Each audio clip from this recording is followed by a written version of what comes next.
All right, welcome back to Monster of the Week, Texas Hell Country. We are here for our next episode. Before we launch into that, though, we are going to give a recap of our previous session for our viewers to see where we are today with our hunters. So let's go back through everything and see what's going on at the moment.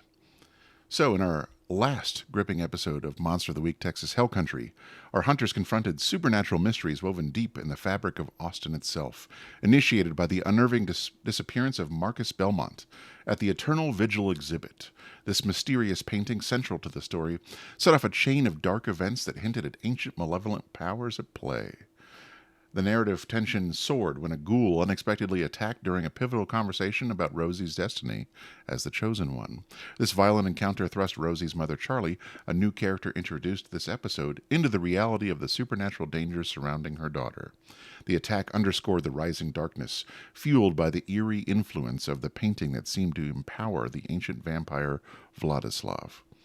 This episode reached its climax in the shadowy depths of the Undercity tunnels, where the hunters, guided by Mila, engaged Vladislav in a dramatic confrontation and a bold sacrificial act. Mila used a powerful amulet to obliterate Vladislav, his minions, and herself, effectively neutralizing the looming threat. As dawn broke, the aftermath of the night's events left a poignant mark on Austin. The city, though temporarily relieved, grappled with the scars of the battle and the profound cost of Mila's sacrifice. The episode ended with the hunters, along with the contemplative Charlie, returning to her apartment to discuss their next moves, reflecting on the losses and persistent shadows that lingered. So that's where we're picking up at. However, we are going to move forward a little over a week, and we're going to say that everybody is back in Wimberley at the photo booth, kind of reconnoitering. You've had some R&R time to kind of catch up with things that are going on, maybe some PTSD time. We'll see how it goes. But let's just do a quick health check-in. What's everybody at from a health standpoint before we move forward on what's going on? I have one. I got up to five, I think, at our last one and was able to add an improvement. And so I chose another spooky move, which is punches, and hopefully I get to use that one today. But I am currently at one Harm? health point. Yeah. All right, so let's go and remove that one harm down to 0 for you, Jade. Thank you very much. All right. I've been healed. I'm All right. assuming the ironclad invincible Rosie is at 0. Is that correct? I have three actually. 3. Ooh, no. All right, let's go ahead and move you down to 2 then. Okay. All right. What about John Young, the probably the worst of all of us? Yes, I'm currently sitting at 4. Ooh, spicy. Let's move you down to 3. Okay. I don't think Charlie took any harm last session. Is that correct, Charlie? Correct. Doing just fine. All right. What about Jim? Jimbo, he's at 2. His scars on his chest are healing from the various attacks and damage he's taken. Excellent. And I hope that's your cover story for whatever actually happened. So that's very good. So let's move you down to 1, please. All right. So we're going back to Wimberley. But before we do, is there anything that you've done as individuals in that week, kind of before you've met up again and decided to go back there? I would say in the meantime, I probably would have gotten in contact with my contact over at the Catholic Church in Austin that Buddy went for supplies. And what I'm trying to figure out is if he or anybody around knows about any sort of holy order of people that can help with something like this, if they know of, higher supernatural powers, good or evil, and try to see if I can't get Rosie some help. So when you say, I guess more information now, which part of your recent investigations or around Rosie are you looking into and wanting a little bit more clarification on? So I think, more specifically, it would be into Morax himself, just to see if there's any person that sounds familiar to, or anybody that would know of ways to combat that. Okay. I would say that he has provided to you a very dark book, or at least opened it up for you to look at, and it shows all the different minor and major demons of hell. There is a section that is missing, and he's quite surprised that it's not there right now. But he does remember hearing that name before, and he doesn't understand why it's not in the book currently. Hmm. All right. Other than that, probably I've picked up somewhat of a smoking habit that I tried to quit about 5 years ago. Um, yeah, I can't quite calm down as much as I used to. Um, and other than that, I'm trying to talk a bit more to Charlie in the meantime. So, Excellent. Anyone Okay. else before we give our introduction? I've Uh, been back at home in Austin with Charlie, and so I've been painting quite a bit this week. And not really talkative about things that have been going on necessarily. Not quiet, like talking, but almost like it's regular, other than the fact that I've been kind of obsessively painting things that seem very abstract. All right, I like that. And then Charlie, tell me, why are you deciding against your previous relationship with John to go back to Wimberley with Rosie over the weekend? Is there some sort of burning fascination, or is there anything else that's kind of drawing you back there? For me, I think it's more of I'm just worried about Rosie and I've noticed a change in her behavior, and so I just want to keep a close eye on her and just make sure I'm there for her. Sounds good. Anything for you, Jim?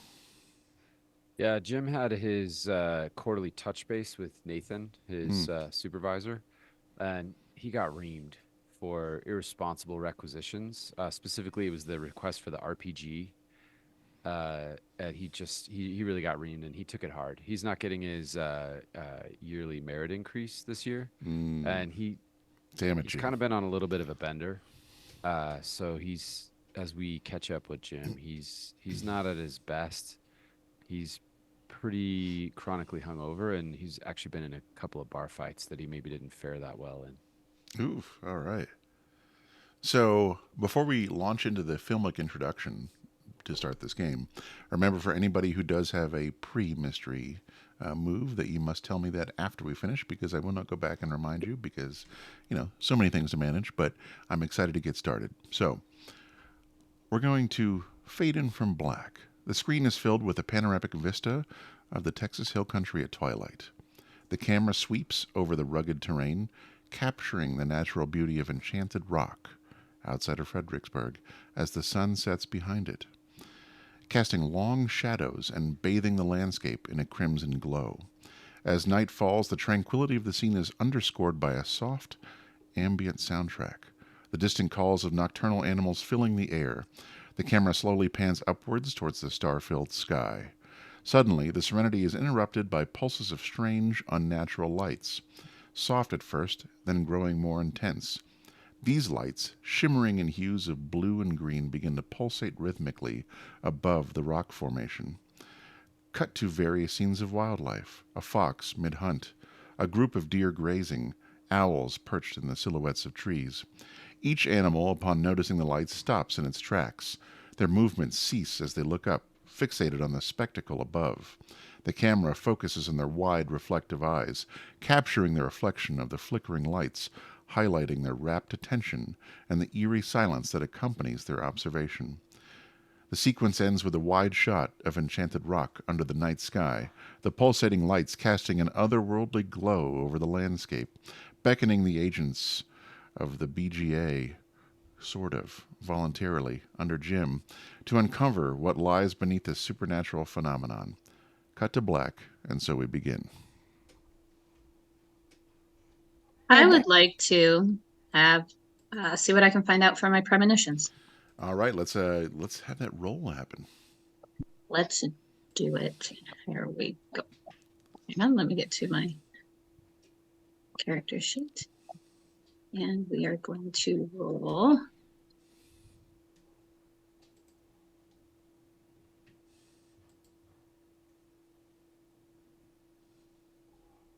So, nope. Oh, I'm sorry. I did the wrong roll. So I'm going to cancel this.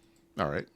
I did my hunches instead of my premonition. So let me scroll a little bit more. Thank you for your patience. And here we go.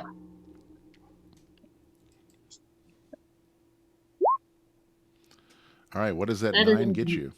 That's a 9. That's a mixed success.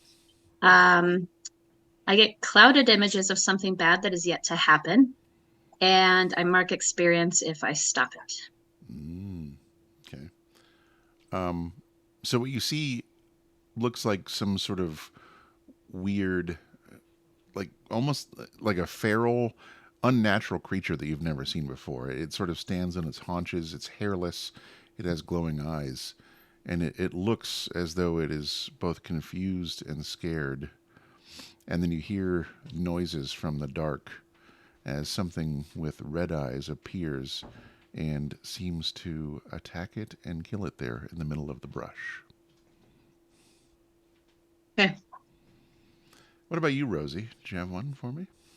Rosie, I would like to roll for her Destiny's Plaything, where I will roll weird to see what may be revealed about my personal immediate future.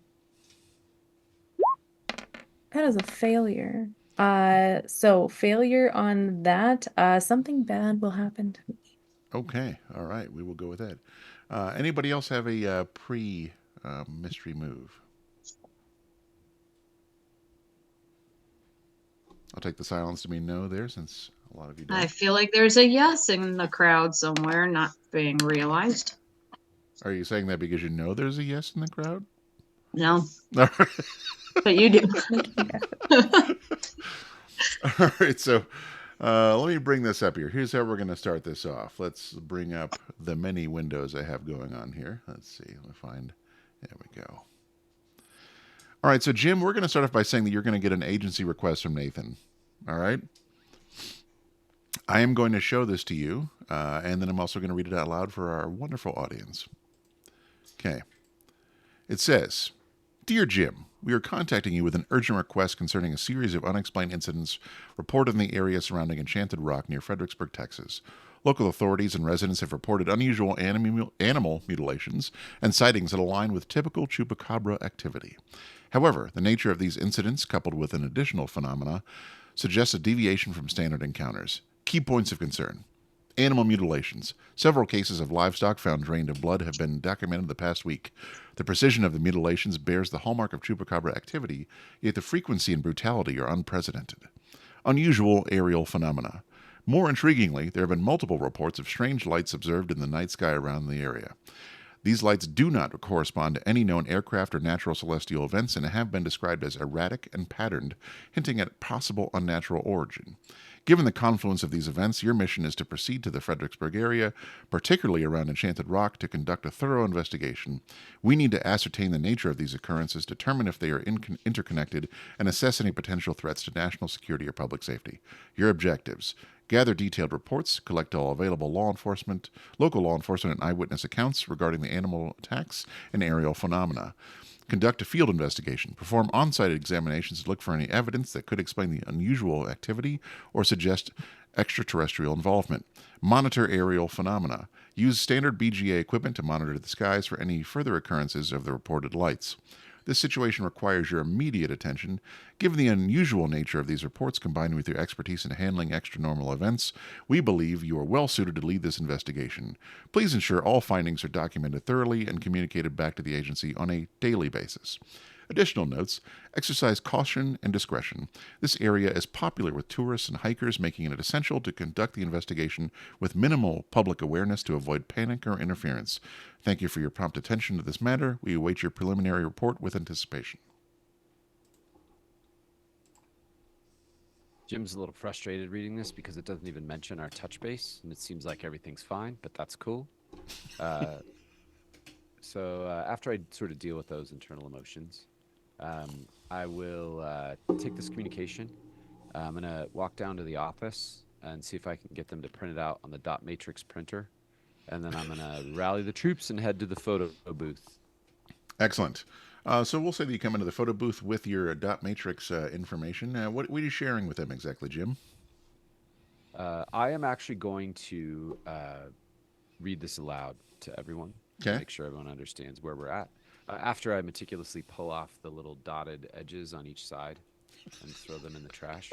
And then if anyone wants to see it, look at it, you're welcome to do it.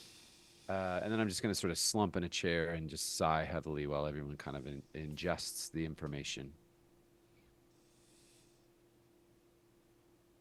So Rosie has her sketch pad with her that also is like a watercolor. It's a watercolor sketch pad combo, and her tiny little watercolor palette.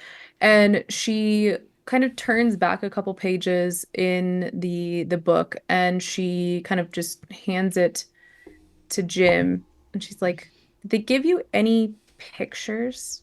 Was it like this?" She shows him a picture of like looks like kind of watercolory lights around a rock. No pictures in the communication. What is this? How do you have these ideas in your head? I don't know. I've just been painting a lot this week, and this one's come up a few times. But I feel like maybe we should go there. I agree with you. Anyone else have anything to say on the subject, or should we head out? That it mentioned mutilated animals. I got to tell you, I was thinking about what might happen to us today, since apparently we're rest time is over, and there's something out there. I've never seen anything like it before, but there was also something else, and there's there's this animal. I can't tell. It's scared, confused. Definitely not. You're not gonna find it anywhere, but it's not scared or confused of us. There's something in the bush with glowing red eyes that's kind of hunting it down. And so if we go out there looking for these things, getting evidence, documenting, we might become the hunted. Always with their damn red eyes. Always. Then now, Jim, is there particular weapon or anything that we need to know to fight it from what you read in your report? I mean, I've been waiting for the rocket launcher, but I'll tell you, I got my ass reamed. I'm not getting the rocket launcher, man. I've got the That's fair. I shotgun, just I've got the sniper rifle, and we've got that video camera that can pick up some, paranormal activity. But it's really just got a precious few minutes on it. They did You know, ask to monitor the skies to see if we could sort of catch whatever this is in the act. But I would say for the short term, at least, we're kind of on our own with the resources we have available to us. I was kind of wondering how long we're going to be in trouble with the agency. They send us these urgent notes, save the world, and then they're like, yeah, just, effortlessly if you could do that. And it's starting to make me mad. Yeah, a little bit. And also their, your unique skill set, et cetera, et cetera. And then they're just kind of leaving me hanging out here. So I'm going to put aside my frustration Okay. for this sort of corporate bullshit that I'm dealing with. We're going to do our best here. And we've got Rosie here with us, who seems to have her wits about her and maybe knows what to do next. And to be fair, she does seem a little more powerful than a rocket launcher. So You make a fair point. I feel like we I should at least. kind of like rub her shoulder real quick, like that a girl. I think we should just get in the car. I think it sounds like a great hike, and we shouldn't have too much stuff anyways, because we're not supposed to look suspicious. What does Rosie's mom think? I am kind of just like overwhelmed with everything. um, Well, not 100% on like par with everything. But I'm gonna pull John to the side and just say, like, are you sure this is okay for her? um, I the more that this goes on, the more that um I she's so smart and so strong. Um, I don't think I could really convince her out of it at this point, and she's protected me, unfortunately, more than I feel like I've done for her. So if she's going, then I follow her. I don't think we could do this without her. I mean, sure, I know some magic, but after what happened when I was young, We need her, Charlie. We need her, but we all love her. You guys, so let's just get in the car. We're all fine. And so she grabs her mom's hand and tries to pull her out of the agency, and is showing her the pictures she's been painting and sketching. Now, Plunges. just a quick aside here, John, if you wouldn't mind, for anybody who's just kind of tuning in for the first time, what is the photo booth and what does that do? Yeah, so the photo booth is the Paranormal Hunters of the Texas Outland. It was a cover that we used for this particular set band of people. So that way people don't get alarmed. You know, on the front it looks just like a normal, run-of-the-mill 90s photo booth that's a little bit bigger on the inside, like a department store with some things on the inside. But it actually is a front for our hideaway, which is at the basement. So. Excellent. All right, now that we have that recap, what else are we deciding here besides the 12-year-old? No, I think we all agree. Let's get a move on. No, well, hold on a sec. No, Charlie, have you called her school to let her know that she isn't coming around? It's a weekend. It's fine. We're just covering our bases. I don't know if they have, an attendance hotline or something you got to call. I know that in the past that has been an issue. I'm sure we can find you a doctor's note. And then, Jim, do you have anything that you want to do with the BGA while you're waiting for this? Or to travel, rather? I'm feeling a little unappreciated at this right. moment. I'm also feeling a fair bit of trust towards Rosie. And as we're walking out to the car and kind of loading up, I'm just, in my mind, I'm just thinking about how much we owe to this kiddo and how much we're in her hands. And really losing my faith in the hardware. Right. We have the guns and the weapons and the armor and all these things that seem to have zero effect.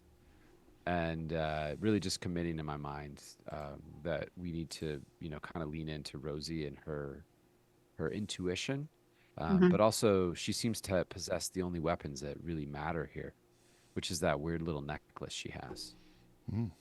Well, in the way she's talking about getting in the car, I kind of sense that all of us are feeling equally grateful and regretful that we're walking behind her on the way to imminent doom and danger. And I kind of see her as like, okay, let's do this. We got this. And the rest of us are like,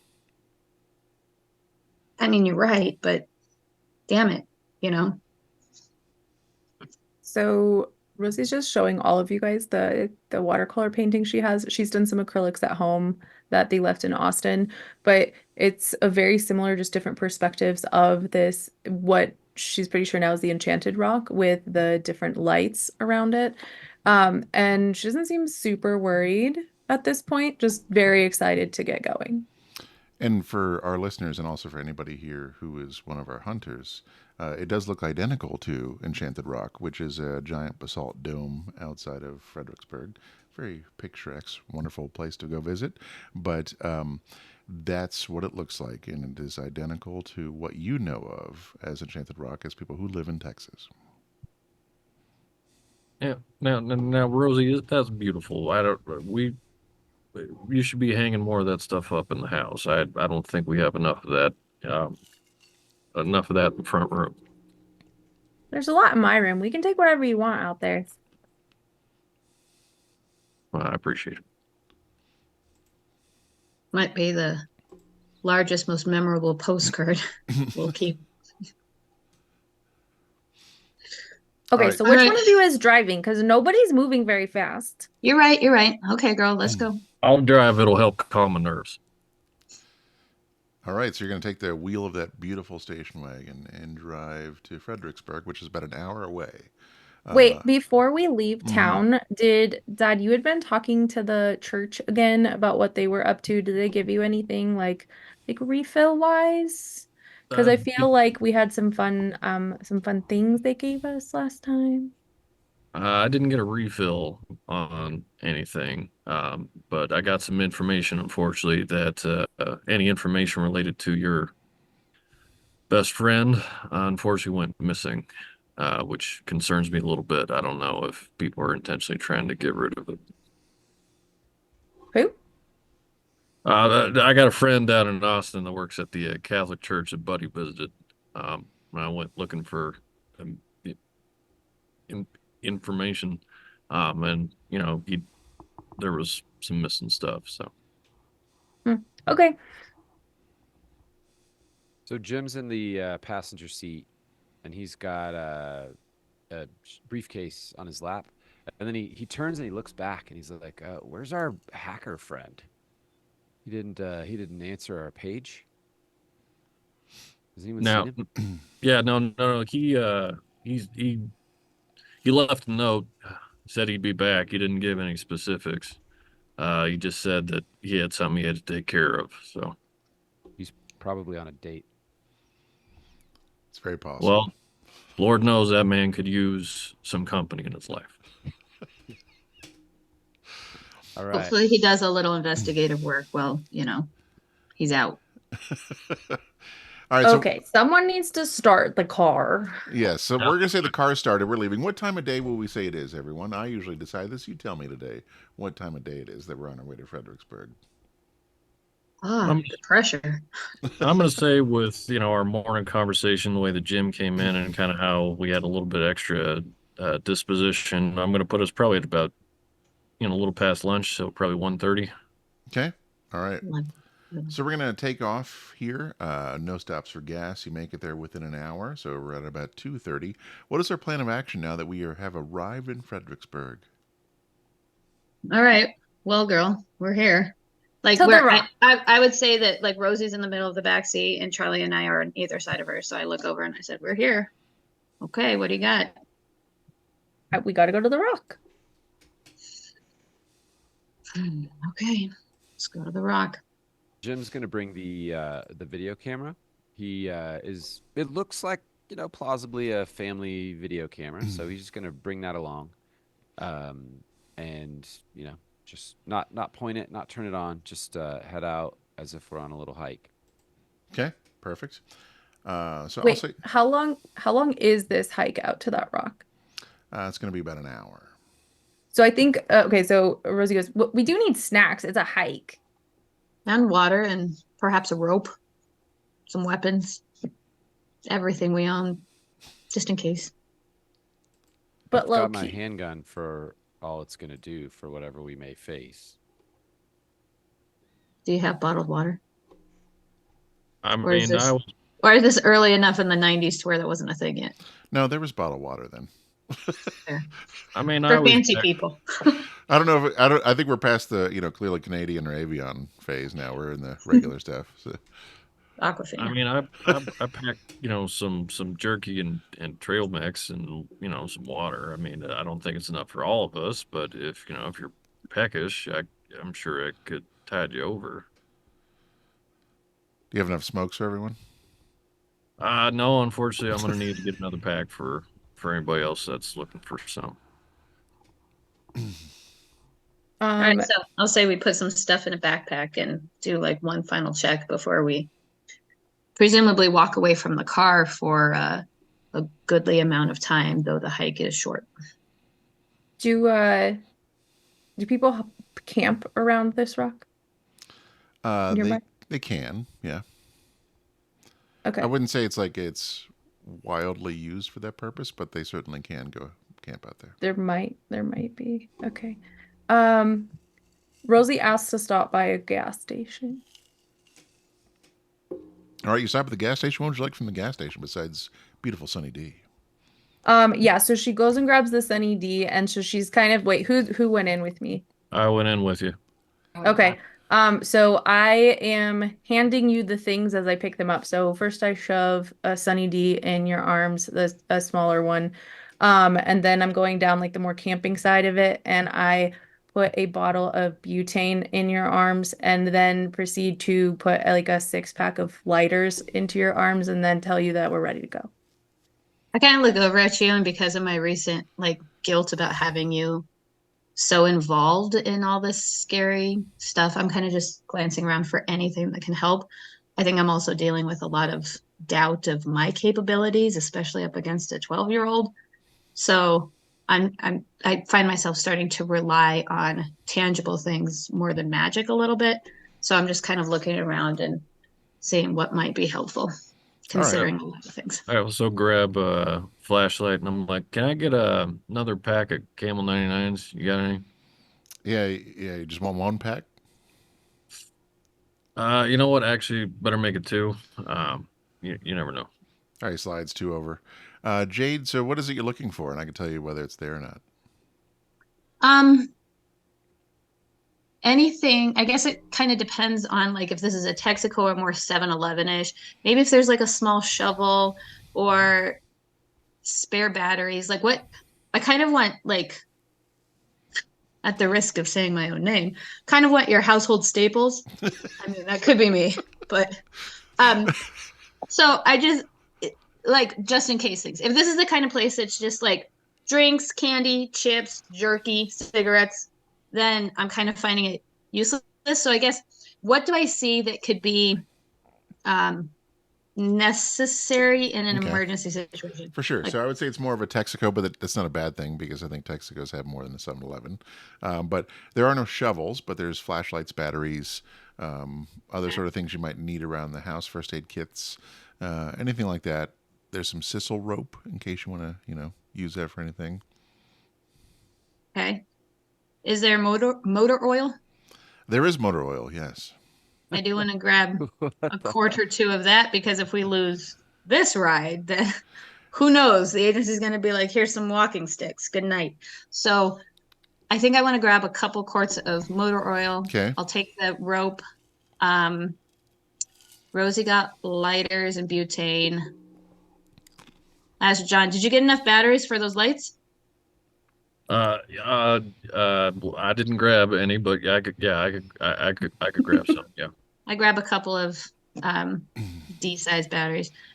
All right. Or C. Well, the clerk Depends. looks at you and says, I don't know where you're going, but I hope I get an invite. Well, Guaranteed to be an adventure. well, this is the first time we've actually ever been in Fredericksburg. We've heard a lot of really nice things, especially about that Enchanted Rock. So we just, want to make sure that we, maybe camp under the stars. Well, fair enough. I don't know what kind of camping you're doing out there, but, there's all sorts of coyotes and everything else out there, so just be careful, I guess. Probably better being in town, having a nice beer and hanging out. I do want to get a disposable camera in Okay. case our video camera stops working. There are disposable cameras, yes. Okay. Rosie gets very excited. Oh, no, go ahead. I would like to get like first aid kits. Like being the mom, I want to grab like all the band-aids and everything that could possibly keep Rosie safe. All right. So, yeah, he's got a few first aid kits there that he happily sells you along with everything else. So he's probably even got enough here to close for the day with the amount of stuff that you're picking up there from a sundry standpoint. So. Good. Rosie gets real excited and sees that they have like a new flavor of blue raspberry double bubble gum and like throws that up too. Yes. I throw in a pack of watermelon. That should. Is everybody that's good. done? We better be. I hope I get a 20 from at least one of you. I agree, but I hope most of this is unnecessary. But better to have Spoken it like than a not. true dad. Rosie pulls out a $1 bill and hands it to her dad. I have Or the spare gum change bag. in my pocket. Rosie, save that for your college. Okay. All right, so you load up your many things back into the car, and we're going to take off to Enchanted Rock unless anybody else has any disagreements with that. You want to go somewhere else? Oh, we're ready. Let's All go. right. Take off to the nice parking area that's designated for hiking out there and begin your hike. It is sort of a drier environment for the most part. It's a little bit more dusty, a little more sagebrush. You can see where there would be animals out here. You see a dead snake. You make your way down the path. And then I'm assuming that you're bringing your camera out there. Is that correct, Jim? That is right. All right. And I have my disposable in my bag. All right. So as you're going out there, as you get closer to the rock, you see there's a gentleman out there who's setting up what clearly looks like some sort of telescope and a camera together to take some photos of the night sky. And he looks at you and sees your video camera Oh, are you astrophotographers as well? It's kind of weird to see this many people all together. Yeah, I mean, we're just out here, just taking in the sights, but we actually heard there was some kind of weird stuff happening in the sky. So I thought maybe if I got lucky, I could, catch a little bit of it on my camera. Have you seen anything like that? Shit, I would have assumed that you were out here. Yeah, I mean, I've seen it, and I can't seem to capture for some reason. I don't know if I just have the wrong settings on my ISO or any sort of capturing on it. But it's weird. It's like sometimes it shows up, sometimes it doesn't. It's only at night. Um, I've gone through like hundreds of shots on my camera, and all of them seem ruined. I did get one that came through that looked like almost, I guess, as I would best describe as the aurora borealis out here in the middle of Texas. A strange thing, but everything else is ruined. So I'm hoping that maybe I've just kind of dialed in the right settings tonight to get some good shots. Excellent. Well, what I would like to do, my friend, by the way, I'm Jim. What's your name? My name's Alex. Alex, nice to meet you. I would love to maybe set up my camera. I've been doing a little, some tweaks on the settings. Yeah, with your video, Perhaps like, my is it a camera, camcorder? I like that. I'm excited to yeah, see what this is going to do. perhaps it's a little more sensitive, or maybe we'll get lucky. But I would love to set this up next to yours and maybe see if we have any luck capturing whatever might be up there. Sure, that'd be great. I'm glad there's kind of more of us out here because you never know with those coyotes or whatever else is out here that, I just think that the more of us, the more sound we make, we might be a little bit better off from a safety standpoint. I agree. And we got the kid over there. She's the toughest one of us. You know what I mean? He kind of looks at you and scoffs and, okay, and looks back at his She's camera. literally just drinking the Sunny D as he looks over. I want to ask Alex, so how many nights have you been coming out here? I've been out here for, I guess, almost close to a week now. I'd heard, I was already kind of coming out here to hike and take pictures. I like getting as much as I can of the Milky Way, in my camera. But then once this weirdness started, I was like, well, I got to stay here a while longer. If I can just get this on camera, I think that I could probably sell some shots to Time or something. I don't know. But I mean, somebody's going to want to pay for these. Have you come across by chance any wildlife? I mean, there's all sorts of stuff out here. There's deer, there's foxes, there's coyotes, there's snakes. I mean, are you looking for something in particular? Are you like a bird watcher? Just time to time, kind of depends on the season and the weather and stuff like that. But nothing unusual as far as wildlife goes. Like nothing.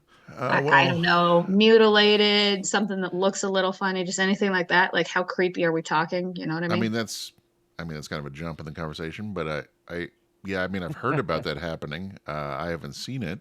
Um, I don't know. I mean, maybe some of the farmers around here have seen any sort of thing like that, but I haven't come across any weird dead animals, I guess is what I would say. I Okay. mean, plenty of clean bones, plenty of stuff like that, but I'm not really any sort of biologist. I just take pictures of the night sky, so maybe they're Oh, fresh, right. maybe No, they're no. old. Yeah. Of course not. But if we have unexplained stuff in the sky, maybe we have unexplained stuff on the ground. And so I was just curious. You never know. I mean, I always had like this weird phase where they had this like strange comet that came by once, and I got in like the worst relationship of my life. And I don't know if it was related, but I kind of felt like it was. So I'm not 100% sure. But you never know. I don't know. Who's to say it wasn't? It's fair.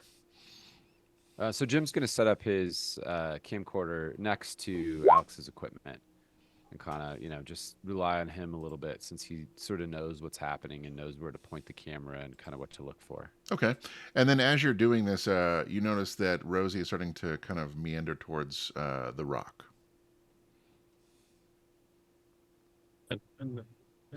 Hun, you mind not getting so close to that, at least without somebody else coming with you? No response. Uh, you need to come on back, and I'm gonna start walking towards her. Come on, Nothing. come on. You don't. We're not ignoring each other now, are we? Come on.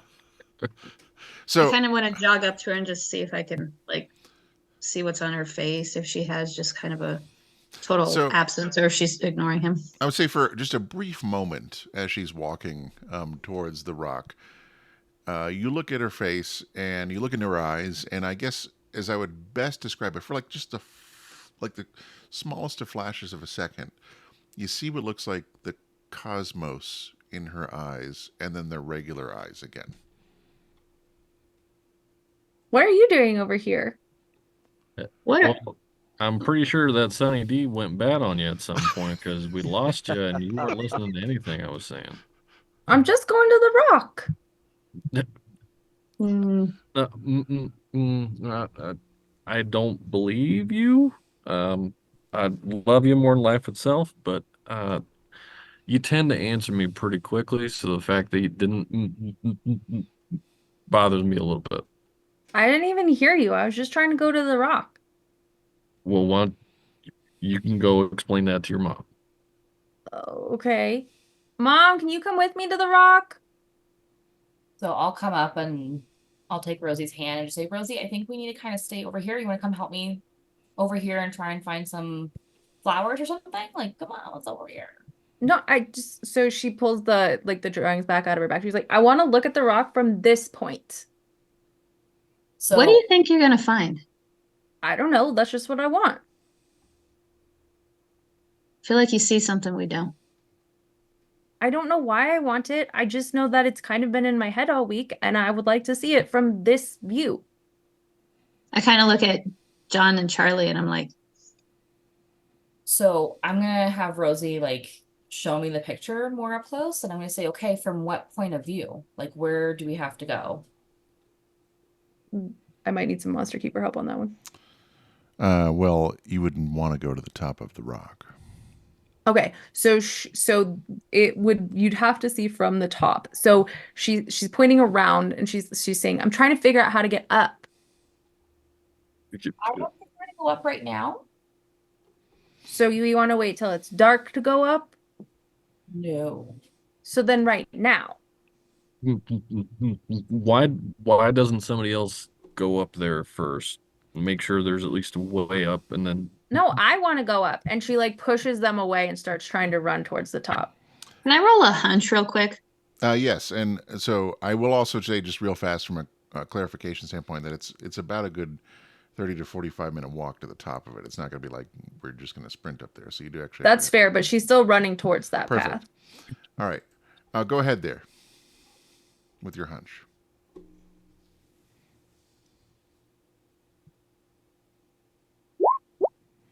What does that do for you? On a 7 to 9, we'll get to where we need to be late in time to intervene, but not prevent it altogether. Okay.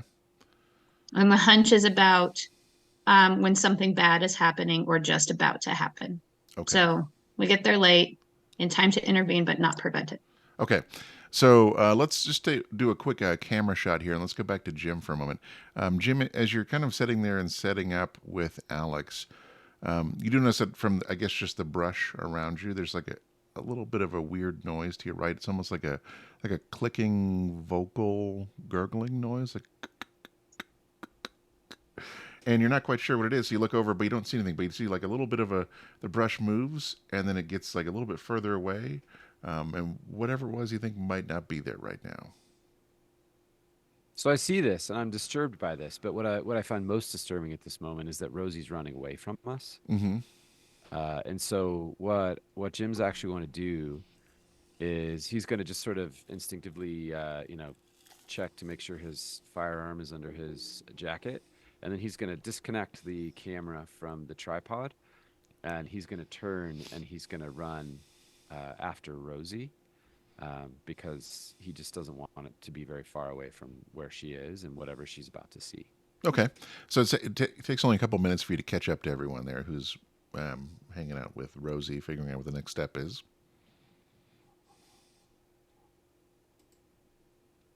Okay, so we're all together. We're kind of like on the hike up.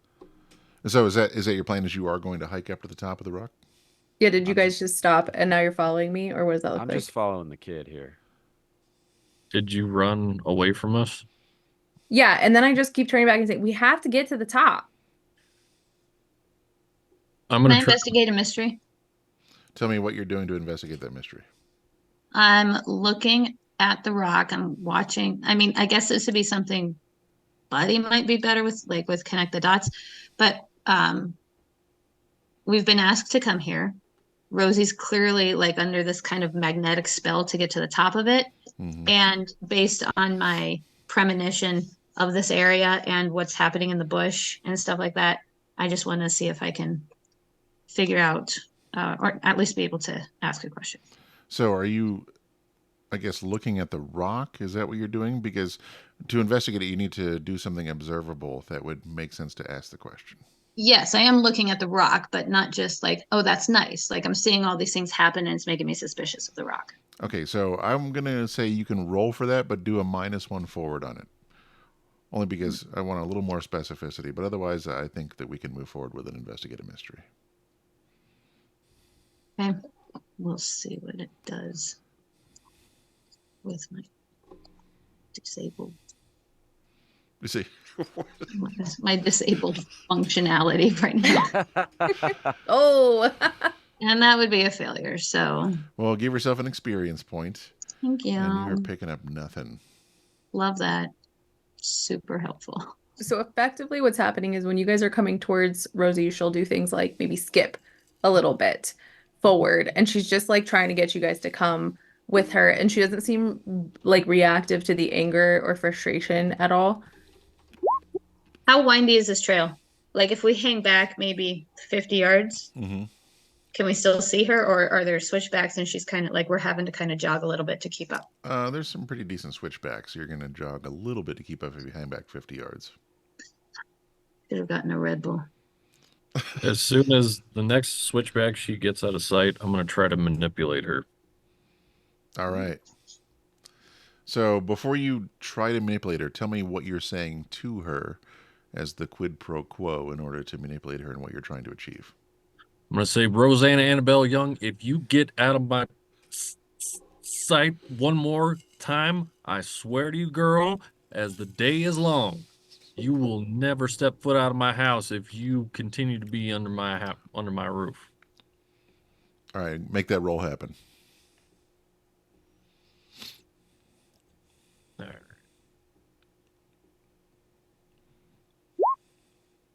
Oh,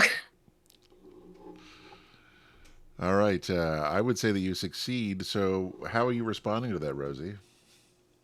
all right. Okay, so You only- if I do what he asks, I mark experience and get a +1 forward. Okay. All right.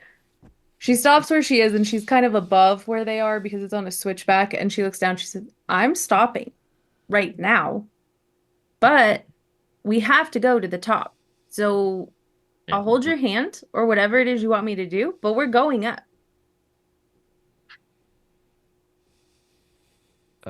John, I was at the mall the other day and they had these little monkey backpacks and they got the little you can grab the tail. Maybe next time we're in town we could, maybe grab one of those.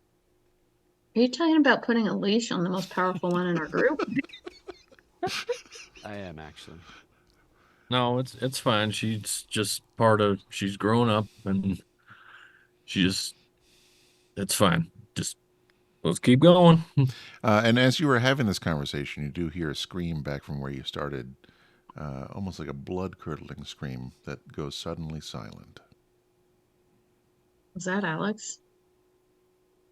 Could we determine if it was a male blood curdling or a female blood curdling or just a generic blood curdling? Well, scream? I don't know. Well, yes, I'll say that you could say it's a male, more than likely, blood-curdling scream, but you never know. You've never heard anybody else, like this individual scream before, so maybe they just have a really falsetto scream voice. I don't know, but So I think at this point, I kind of want to let mom and dad kind of protect Rosie and keep an eye on her. And I asked Jim, we need to go figure out what that was, which is less of a question and more of just a demand. Like, Yeah, I agree with you. That was disturbing. However, my instinct tells me that whatever happened is over, and I'm a little bit hesitant to leave the kid right now. my instinct tells me that whatever happened is just the beginning. I meant over for the person who screamed. Just beginning for us. Yeah, that's why we need to get to the top. Rosie, do you feel we should stay together, or do you think that Jade and I should go try to help that man down there? I think we should all go to the top of this rock. That's what I've been trying to do for a very long time, and you all keep trying to stop me, and it's ridiculous. I don't even understand why you're trying to stop me. We're just trying to go to the top. That's what they told us to do. Kiddo, we need a Doing- better reason than you just want to go to the top of the rock. I What's don't going to know happen why. up there? I don't know. I want to go there. That's where I would like to go. Well, we don't Well- know if whatever happened down here is coming for us next. Real quick, Well, You it want to go up probably there, is. something's coming from down there. Isn't it better to Real- have the high ground than the low ground? If we get higher, then it's high ground. tactically, she does have a point. Yes, really Anakin. quick, I Practically, just- once we get up there, we're stuck. real quick, I just want to ask, Rosie, do you have your necklace with you? Yeah, why? That seems to be the only thing that's gonna potentially help us from whatever's out here. Jade, if you Okay. insist, I'll go down there with you, but I really have hesitations about splitting up right now. I mean, fair. I don't want to split up either, but stuff's happening, man, and it's not. I don't know. I just want to. It's happening in the sky, and Rosie does have a point with the high ground. Also, It's not. closer No, to the there's a sky. weird thing out there. I wish I could describe it. It's like this. I don't know. It's like a hyena-esque like rodent. It's and I'm telling you, man, I saw this and it sounds not nearly as crazy as what we've already been through, but it's scary. And you heard something in the bushes. Like this thing is on our tail. I don't even know if it has a tail, but we have one and it's on it. And I just kind of Is there like let's go to a the lot top of of the rock. brush on the rock, or is it pretty free of? It's pretty free of any sort of brush. It's very much just almost like a Rock. giant rock that kids We shouldn't can jump on. see everything here. Tell you what, Jim, I guess let's obviously keep following Rosie. She seems to know what she's doing, even if she doesn't have a reason why. But can you just hang in the back of this little caravan and let's just keep our eyes out. Whatever's going to happen to us is likely to come from the way we came. Fair. So Jade, how about this? Why don't you take the video camera? You stay up close with Rosie, and I'll watch our flank. Okay. And if anything happens, I'll holler. And if you hear a discharge of a firearm, that Mhm. means I'm in trouble. That doesn't mean come get me. That just means something's coming for you. And Jim, I could say, since you are taking the flank, that you, as you are making these switchbacks, you do look down to see where Alex was and your tripod was, and you see Alex laying on the ground, and he looks different somehow, almost desiccated. There's blood on the ground, and something is pulling at him that you don't quite understand what. It's coming for us next, dude. I'm telling you. All right, let's get to the high ground. I trust Rosie's instincts on this. Mom, Dad, can I go now? You said that they told you to go to the top. Who told you? The letter from Jim's place said go here and investigate. And then I've been drawing it, and that's weird. And I just feels like where we need to be. Yeah, Rosie, you better head. Go on. So I can go? Yeah, I can go on. So I go, but I am holding Mom and Dad's hands if they're both there.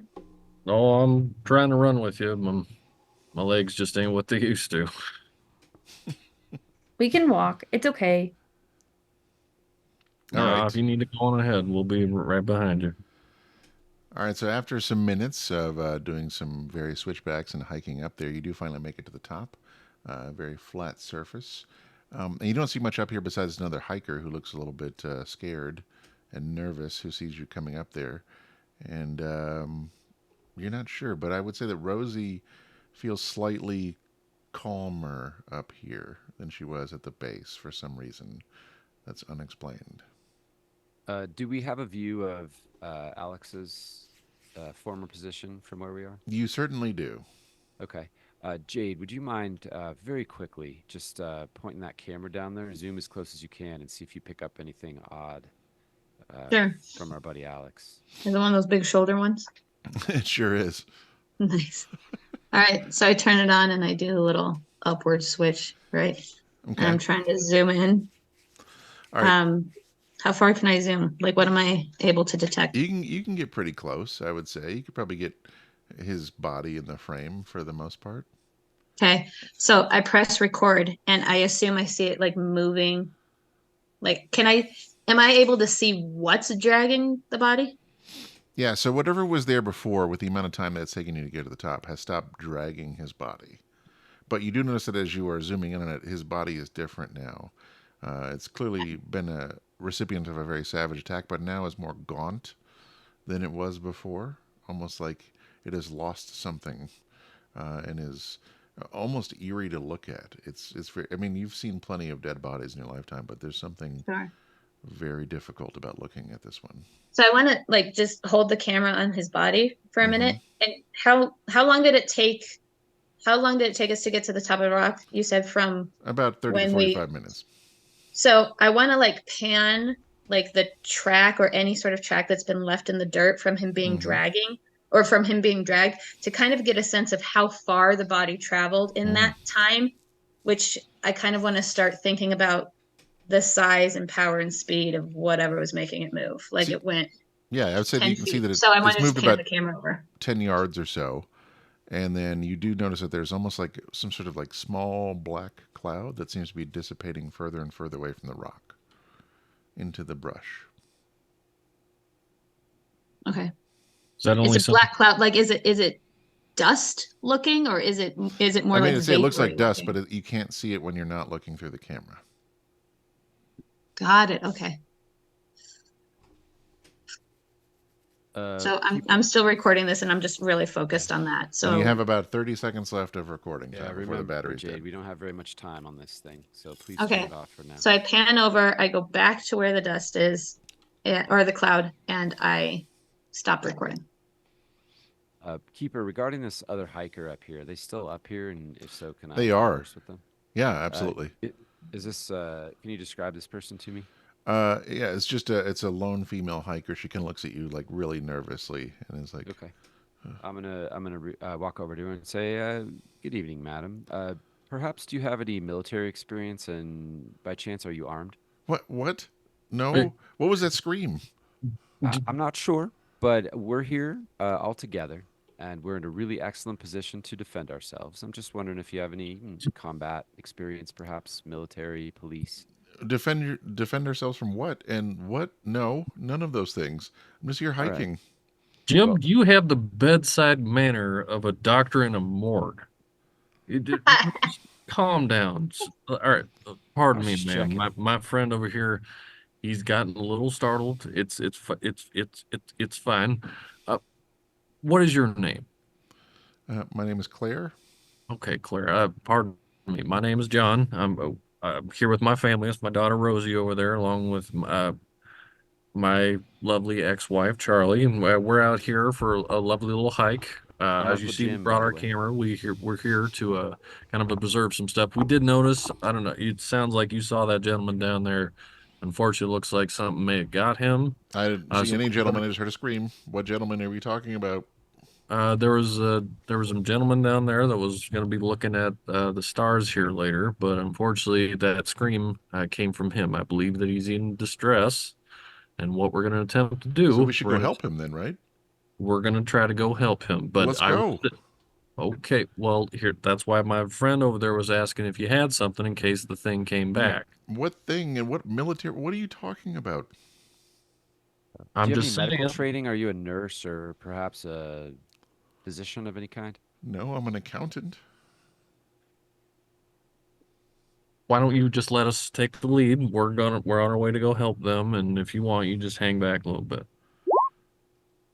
Okay. Let's all stay together, shall we? And so as you were having this conversation, Rosie sits down and starts, messing with around her watercolor palette and her paper. Uh, uh, Rosie, is this the best time to be doing that, or what's Just going on I just want to paint a little bit. Just right very, now? very, very calm. Yes. Right. All right. You know what? It's fine. It's fine. I don't. All right. Jim, what do you think we should do about that gentleman there, down there? While you're about to start this conversation, I want to take this woman kind of to the side and like really try to obviously de-escalate. And so I want to just like, I kind of bring her over and I say, "Hi, I'm Jade. What's your name?" Claire, I don't Oh have yeah, Claire. military experience or It's whatever fine. the hell No, else you're asking about. Claire, it's fine. It's fine. We've The view's traumatized beautiful this up here, lady. right? It's a Um, beautiful, beautiful view. You know, this is yeah, honestly my yeah, first time up here. Have you done this hike before? I have. I love this hike. Man, yeah, it's gorgeous. Wow. Are you usually out? Like I usually hike in the morning. This is the first time in a long time I've come up kind of in the afternoon. So I'm like trying to kind of make chit chat. Well, John and Jim are talking about the dead guy down at the bottom. I'm trying to like have her calm and cool so she doesn't go running down or, be the next big scream we hear. Charlie, you doing it right over there? I'm gonna be over by Rosie and just kind of like really keeping an eye on like what she's painting and just kind of keeping a very, very close eye on her. And let us know if there's any clues that pop up on that page. I kind of in the middle of my conversation, like whenever she's talking or says more than like 3 words, I kind of just look at this drawing a little bit and see if I think I'm specifically looking for animals. Like that's really weighing on my mind. Yeah, so you look over and you notice that Rosie is again drawing the rock, but this time there's some sort of weird glowing figures on top of it. So I look at Claire and I say, "Hey, can you hang on?" Just as like my little sister's doing something kind of pretty cool. I want to just say something to her real quick. So I go over and I'm just like, "Hey, sister, um, where would we have to be to get this view?" It's the view from right here. But this thing right here, and I point to the glowing eyes, where I'm trying to like make sense of it. Where's this? So Rosie holds up the painting and she's like, just right behind. So obviously it's a little creepy. So I look over. I assume I don't see anything. You don't see anything. Don't see anything. Is it there now? Because I don't see anything. Do you see something? I feel it. Huh. So why red eyes? Like why not blue or green or like It's not red, purple? it's They're not red glowing. eyes. It's They're not red glowing. eyes. It's just glowing. Okay. They're just They're glowing glowing. blue. They're glowing blue. Mm-hmm. Like the Nice. lights. Huh. Do you And kind of what? Oh, sorry. no, go. John had asked me what I thought about Alex down there, and based on what I'm seeing, it looks like this man has expired. Although I am pretty interested that his body seems to have undergone some sort of a change. So I'm just going to kind of keep an eye on him to see if his body reanimates or does anything weird. Specifically, fresh off of our experience with vampires, I'm just a little unsure about what may happen to that body next. Okay. Well, I'll keep an eye on it to make sure it doesn't move anymore. I want to ask Rosie. Do you think you could draw a picture of where we are now from where we started? I don't understand what you're asking me.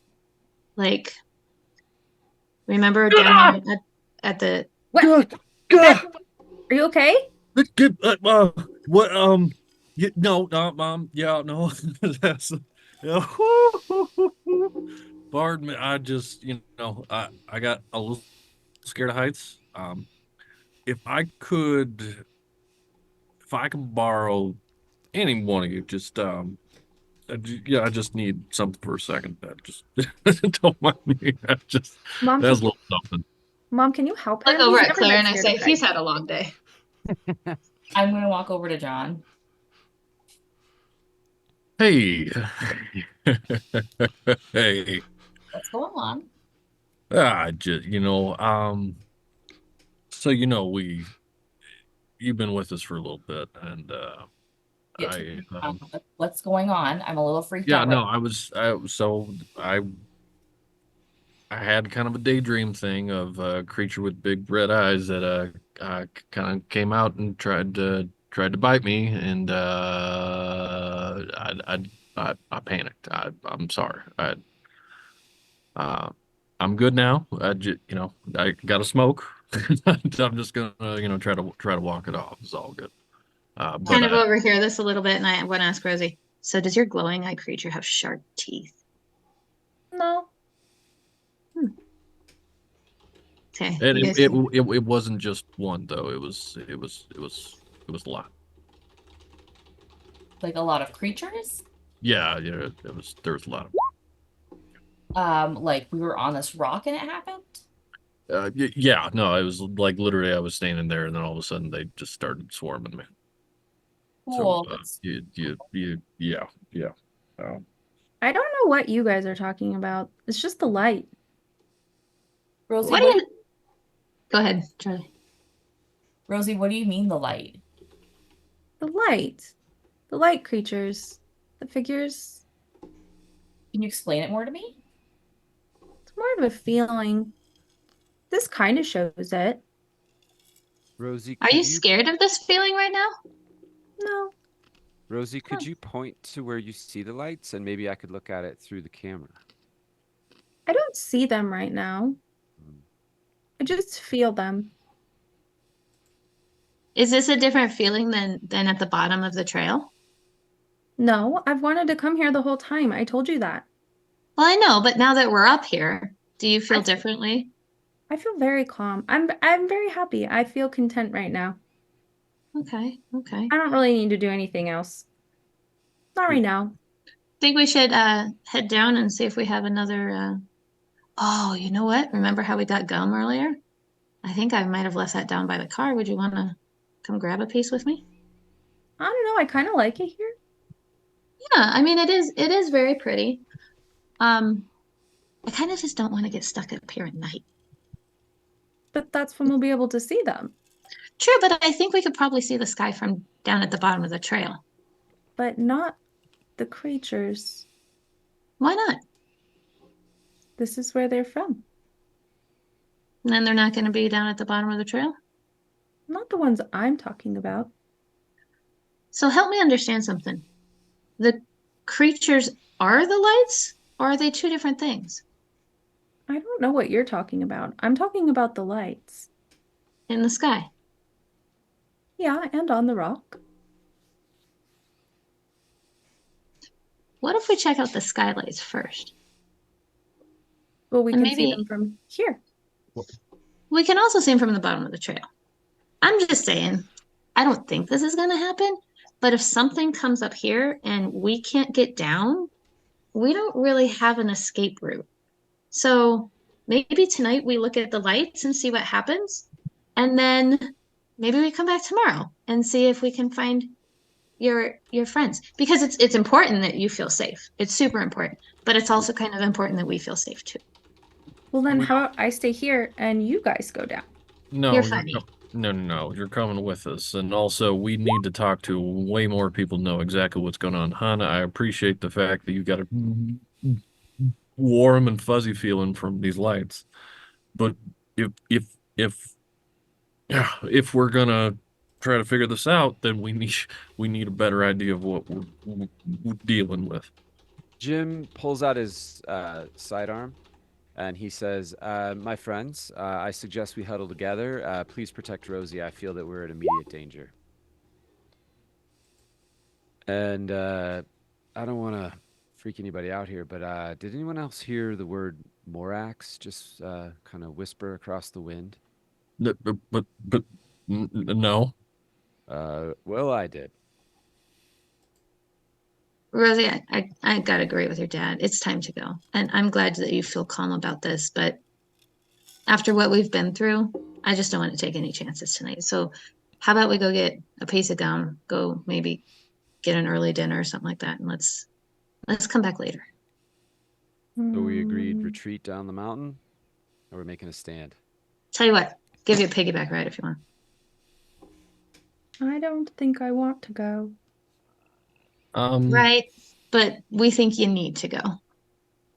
Did she just speak in a British accent? And we're gonna go. No. Yeah, you're gonna get your ass up, and we're gonna go. Somebody better scoop that kid if we're gonna go. You got to the count of 3 to get your ass off that ground right now. 1, No. 2, I'm not going to count to 3. I'd like to see what you're gonna do to make me get up. Oh boy. What's This more is where awkward, I'm the like, demon I or get back the up and I go dad-daughter? back to Claire. So, yeah. You've had a pretty good day so far? And I just start side talking with her because I'm like, this is a mom and dad thing now. I'm gonna undo my belt buckle. I'm gonna smack him there, and I'm gonna look at Jim like, do we have time to get down? If nothing interrupts our efforts, absolutely. I honestly don't have a sense of what's happening and what the right thing to do is. The only thing that I know is that kid has not steered us wrong yet. And unless we believe she's under the influence of some other demon or something like that, I'm inclined to trust her judgment on what the next If thing to do this is. girl is a child of God and has been sent to save this world, then she is going to get her ass up off the ground and get down that mountain now. Like I said, he's just had a really long day. Keeper, what time is it right now? It's going to be about almost 5 p.m. Okay, so it's not dark yet. There's Not just yet. Okay. We have been on this rock for 3 hours. It is time to go. The wind just threatened my soul. Is anyone else getting that? All right, I'm going to grab her by the collar and yank her on her feet. I tell you to move when you move. All right. Starting to What are you think gonna if do we're gonna about go, we that? should go now. Uh-oh. I don't think they will be happy with what you just did. Who's they? I don't give a shit who it is. I don't want to do this. Okay, goodness. Okay, really sorry, Aaron, if this isn't what you wanted. But I'm gonna kick ass against That's my what everybody dad. wants. We're building the narrative together. We've been seeing right. it coming for about 5 minutes now. I'm gonna kick my dad's ass or attempt to. She's also had a really long Not- day. They're just Not with this is unarmed. This is not necklace. Okay. I was like, please don't decapitate him. It's right an now. advanced success. I sit down on the rock and I'm like, All I'll right. stay for this. All right, Rosie, you have to decide what that's going to do for you. Also, you're going to do at least one harm to him by kicking his ass. No, sorry. I'm just doing what I think I was told, which might be really wrong. I'm gonna say that I force them where I want them instead of inflicting terrible harm. And where do you want him? I want him away towards Jim. Oh, good. I'm glad you didn't yeet him off the top of the rock. No, I'm not gonna try to destroy him. Okay. Some crumpled, mangled form at the bottom of the rock. All right, so Rosie kicks her dad away towards Jim and goes, I told you this is where I am supposed to be. So, John, take one harm. She's popped you in the nose. It's now bleeding. Okay. So what I do is I take a step back, or I'm forced back. Like I pop back.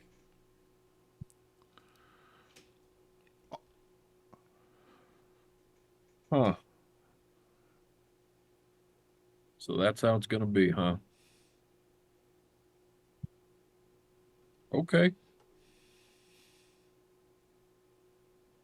You know what? You're right. We came all this way to do what it is you want to do. Fine. You never needed my protection anyway, did you?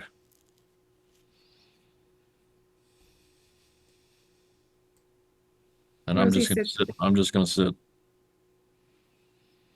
So Rosie goes and sits next to John and shows him the picture, rips it out and gives it to him and starts painting another one. You, uh, I love you like the day is long, but I don't know what you think a picture's gonna do for this broken nose of mine. I want to look It's at not John to and be make you. like, Go ahead. oh, sorry. I want to look at John and be like, something tells me that wasn't personal.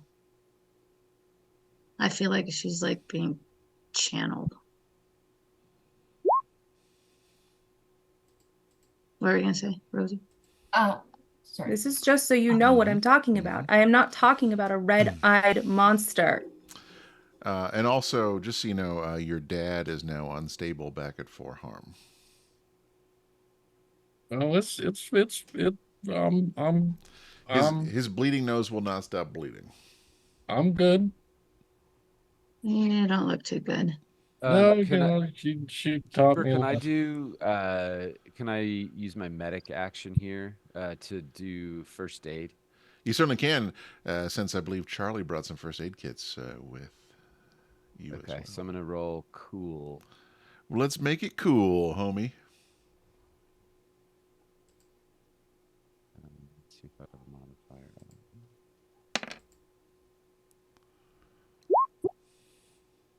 That's gonna be a success. All right, you have stabilized him. He does not remove any harm, but he is now stabilized. Excellent. And then I'm just gonna try to pull Jade off to the side and say, there's this. Real quick, I guess we're- is Claire still just kind of standing there, or has she have I kind of wrapped this up and she's starting to make her way back? She's just kind of like aghast at what's going on right now, watching a 12-year-old punch her dad in the face, and he's bleeding everywhere profusely. So, Jade. Yeah. Do you think she's under the influence here, or are we trusting her? Either we're gonna make a stand, or we're gonna trot down the mountain here. What are you thinking? Here's the thing. You're right. We can trust her. She's been right 100% of the time. But I don't know if this is really her. Not answering my question. Is it possible there's two entities? Maybe the googly things she sees up here are the good guys, and The the bad googly guys are down there. Jim, anything's possible. I'm just telling you, the Morax guy's whispering in my ear right now, and I'm Right. feeling a little creeped out. Right. And earlier I had a premonition that there was some monster attacking or about to attack this other creature that I couldn't even identify. And Like, our only weapon is the little girl, and if the little girl is under the influence of the enemy, then I don't know what we're doing up here. that's what I'm saying. That's what I'm saying. I know she just hit her dad. Like, Could you normal do Rosie's not. She wouldn't do that. Could you do a little magic or something and try to gain some insight here? Because I'm kind of not comfortable. You know how uncomfortable I am with that, but by the way, let me think about it. we are now at sunset, so just as an FYI. I'd like to read a bad situation. Roll that beautiful beaten footage, my friend.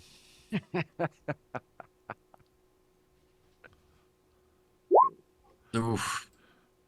Excellent. I'm gonna take my licking and keep on. Everything is turning up just fine. It's totally fine.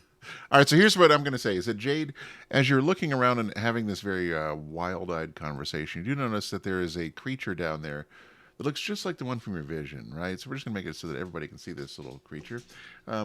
It's hairless and weird, almost like a really demented kangaroo, and it's the one you saw getting attacked.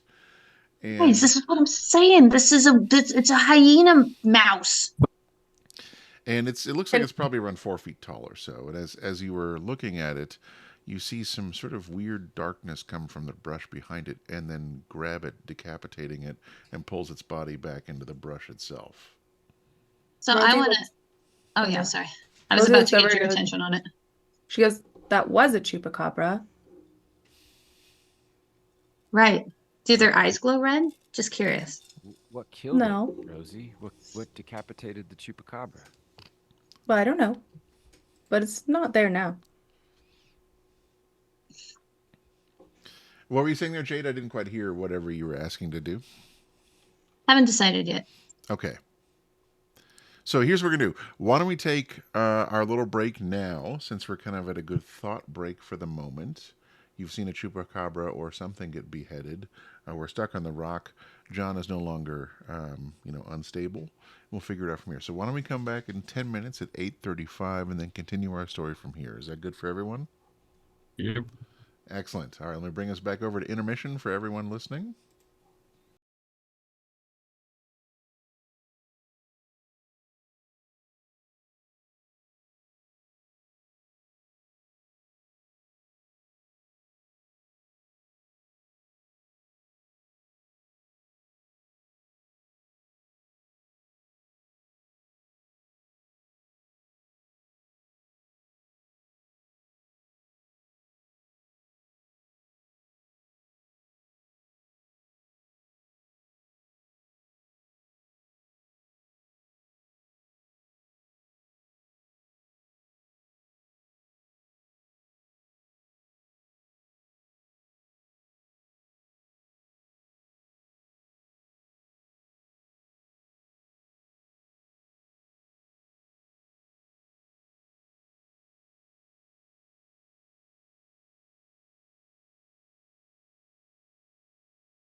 All right, and we're back from our intermission. So when we last left off, we saw some sort of weird kangaroo slash chupacabra like creature look up in sort of wonder and confusion at the people on the top of the rock before it was dragged away and decapitated by some unseen dark force. Can we call it a chuparoo? Let's go with chuparoo. It's like a good 80s breakfast cereal. All right, so what's her plan of action? All right. So Rosie's doing this more internally. So while everyone can hear, it's going to be more of an internal situation. As she's drawing these pictures, she's really struggling because every time all these things happen, she feels weirdly calm, but also like something very different is happening, and she's not able to connect them together very well in her mind. It feels very disassociative. And so she is like going through the pictures that she's drawn over the last week that she has with her to investigate a mystery of what it is she's drawing. Okay, I like that that. be- Let's do it. Okay. It's a 9, a mixed success. All right, so that means you get one question from the list. Okay, and do you want me to ask it and we'll whisper it over? Or how do you want to do that? I'm cool with either way. If people just want to pretend like they ear muffin it, I'm totally fine with that. I want to whisper it because I'm having a lot of fun with this. Okay, yeah, go ahead and whisper it my way. Okay. All right. They can keep doing stuff while I whisper it. Also, the cat is freaking out about my seafood at the moment, so I'm excited while you type this out. So while this is going on, I imagine that Rosie hasn't changed anything in terms of like her disposition's been different, but it's not like something where her eyes are glowing or that she's No. exhibiting anything. All right, okay. Her disposition is only different in the sense that she just wants to hang out on the rock. There's nothing like weird about it besides the fact that it's almost like having a toddler that doesn't want to go home sort of thing, even though she's not a toddler. Talk Well, about I mean, she is being especially belligerent for her. so Charlie, is she normally like this when she doesn't want to eat her dinner? No. But I mean, she also doesn't do this kind of thing normally. So, There's a lot of stuff she doesn't do normally. can I look at her artwork and kind of see, because like her and I paint a lot, I see a lot of her paintings. Are like the styles different? Or like they pretty similar to like things that I've seen for her? They are pretty similar. It's just like it's just happens to be drawings of this one scene that you've never seen her draw before, but it's exactly the same as what you'd expect her to draw from a stylist standpoint. Can I read a bad situation? You may. So- Is it just sharp? Say that again. Is it the sharp roll? It should actually just be a roll that says read a bad situation. Okay. And that's what I clicked on. It just has. And then it should ask you if you have any forwards, plus or minus, and you say no, and then you should say just roll. All right, a 9. So that means you get to ask me one question from the read a bad situation list. Are there any dangers we haven't noticed yet? Brilliant question. I would say that you have noticed it, but you haven't identified it. Whatever it is that drug away that other creature is a greater danger than the creature that it decapitated and drug away. Whoa.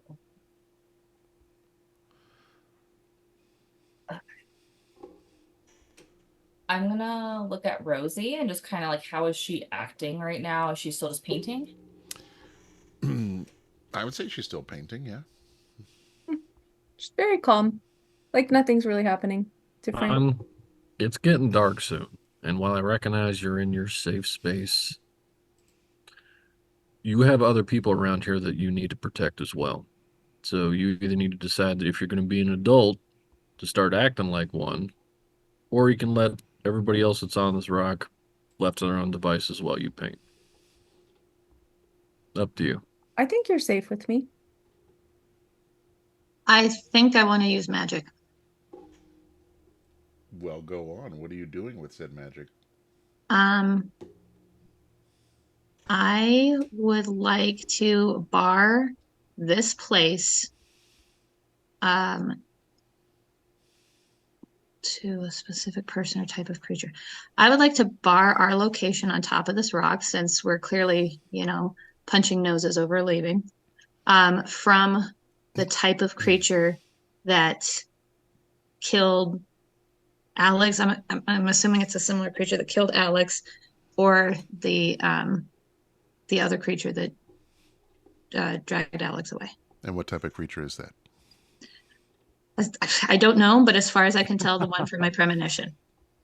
So you will need to know what type of creature that is before you can banish that creature. The thing about that, though, is that I don't. So if we could just have an exception, maybe just like a chuparoo, maybe that guy. So, Okay, Okay, if here's we just go take care of the extra thing, the one with the red eyes, can we come back? absolutely. Okay. We just up need to and figure packs out up her whether or stuff. not we're safe. And we really, really don't know that. You feel safe. The four of us feel very much in danger, especially your father over there. So let's maybe put just a times on this activity until we No, know we're super safe. Okay. So she puts the drawing book back and she says, but you're bringing me back here as soon as that's done. Like I told you about an hour ago, yeah. Okay. I kind of look over at Charlie and John like, did she just completely change? I wasn't expecting that to be easy. I don't know if we should fight it though. I'm feeling very gaslighted. the amount of anger I feel right now, I can't begin to put into words. So what I'm gonna do is I'm gonna hold on to my feelings, and we're gonna walk down in silence because that's the best thing I got right now. And so Rosie goes over because she feels totally calm and tries to hold his hand. If you touch me right now, I'm gonna lose it. I need Okay. some space. Mom, can I hold your hands? Bet. And I'm gonna like Great. put her on the other side, so we're further away from him. all right. So you're going to make your way back down. Is that what the plan is here? Yeah, I kind of want like if Jim could lead and then Rosie and Charlie close behind. Or it doesn't matter, but I kind of want to like talk to John a little bit and be like, you've been with her through some really weird shit. What do you make of this one? That is not my daughter's normal reaction. Now, when we first started talking, she was a little bit like that. As of recently, it's not been something that I've been used to. I've never ever had to count in her entire life, and I've never even got remotely close to being that upset.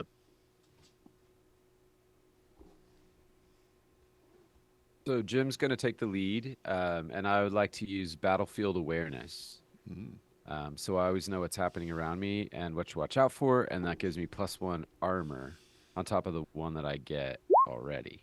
And so I'm going to just go down, I'm going to have my firearm, and I'm just going to be scanning the area and trying to figure out, is anything coming at us, and if so, what it is. Okay. So have we all gone to the bottom now with Jim, or is Jim kind of far ahead of everyone? No, we're like staying close together, and I tell Claire we're headed down. Are you gonna hang here? And I assume she's. Claire has booked it back down the other path that she came up. Separate. Oh, super duper! I'm so glad I don't have to try and de-escalate her Godspeed, situation. Claire. You're like, Bye-bye, I don't care if Claire. this random bystander dies. Like, bye. You know, Yeah, there's warning signs. There's been I red believe- flags for Which red flags were those? Is it the one where Jim was saying, "Do you have military training?" that and the shriek and the monster and the weird kid punching her dad who's drawing the same scene All right. repeatedly. Like there's just a lot of like I would have left by now kind of. All right. Anyway, So you get to the bottom, and I would say that you kind of feel on edge a little bit as you get down there, not really sure what's going on. And you see a similar creature to the one you saw before that was decapitated and pulled into the underbrush, and it's there again, and it's staring at you. But this one's not menacingly staring at you, but it's confused, and it's looking right at Rosie. And it I kind told of you it's not as safe down here. it doesn't approach her with any sort of malice, but almost like knowing. And Is that a it's friend of yours, Rosie? What? Is that little guy a friend of yours? He seems to know you. I mean, it's a chupacabra. What in the hell does that mean? That's what it is. guys, Well- this chupacabra's not here by himself. well, it looks Well, it yeah, looks at, there's- it looks at Rosie almost the same as if you were to come home and see your dog for the first time in a while. And the chupacabra is excited to see Rosie, and kind of bounds These past little you guys are quickly. bad for us. It's the other guy that's bad for us. And Right. the chupacabra creature starts running up the rock back to the top. See, I told you that's where we're supposed to be. Oh, I'm sorry. Do we have a bunch of food and water and sleeping bags and we're gonna haul ass up there and live the rest of our lives up there? Are you out of your mind? I I understand just- it's safe, but we literally have spent an entire day sitting on top of a rock. And I That's okay. appreciate the fact that there's paintings and things that you got to do. We have no idea what the hell is going on short of this painting that you've been doing. Yeah, Well, but shit, I she think our knows what's going chupacabra's on. okay now. So He's okay now? How do you know he's okay now? Just feels like it.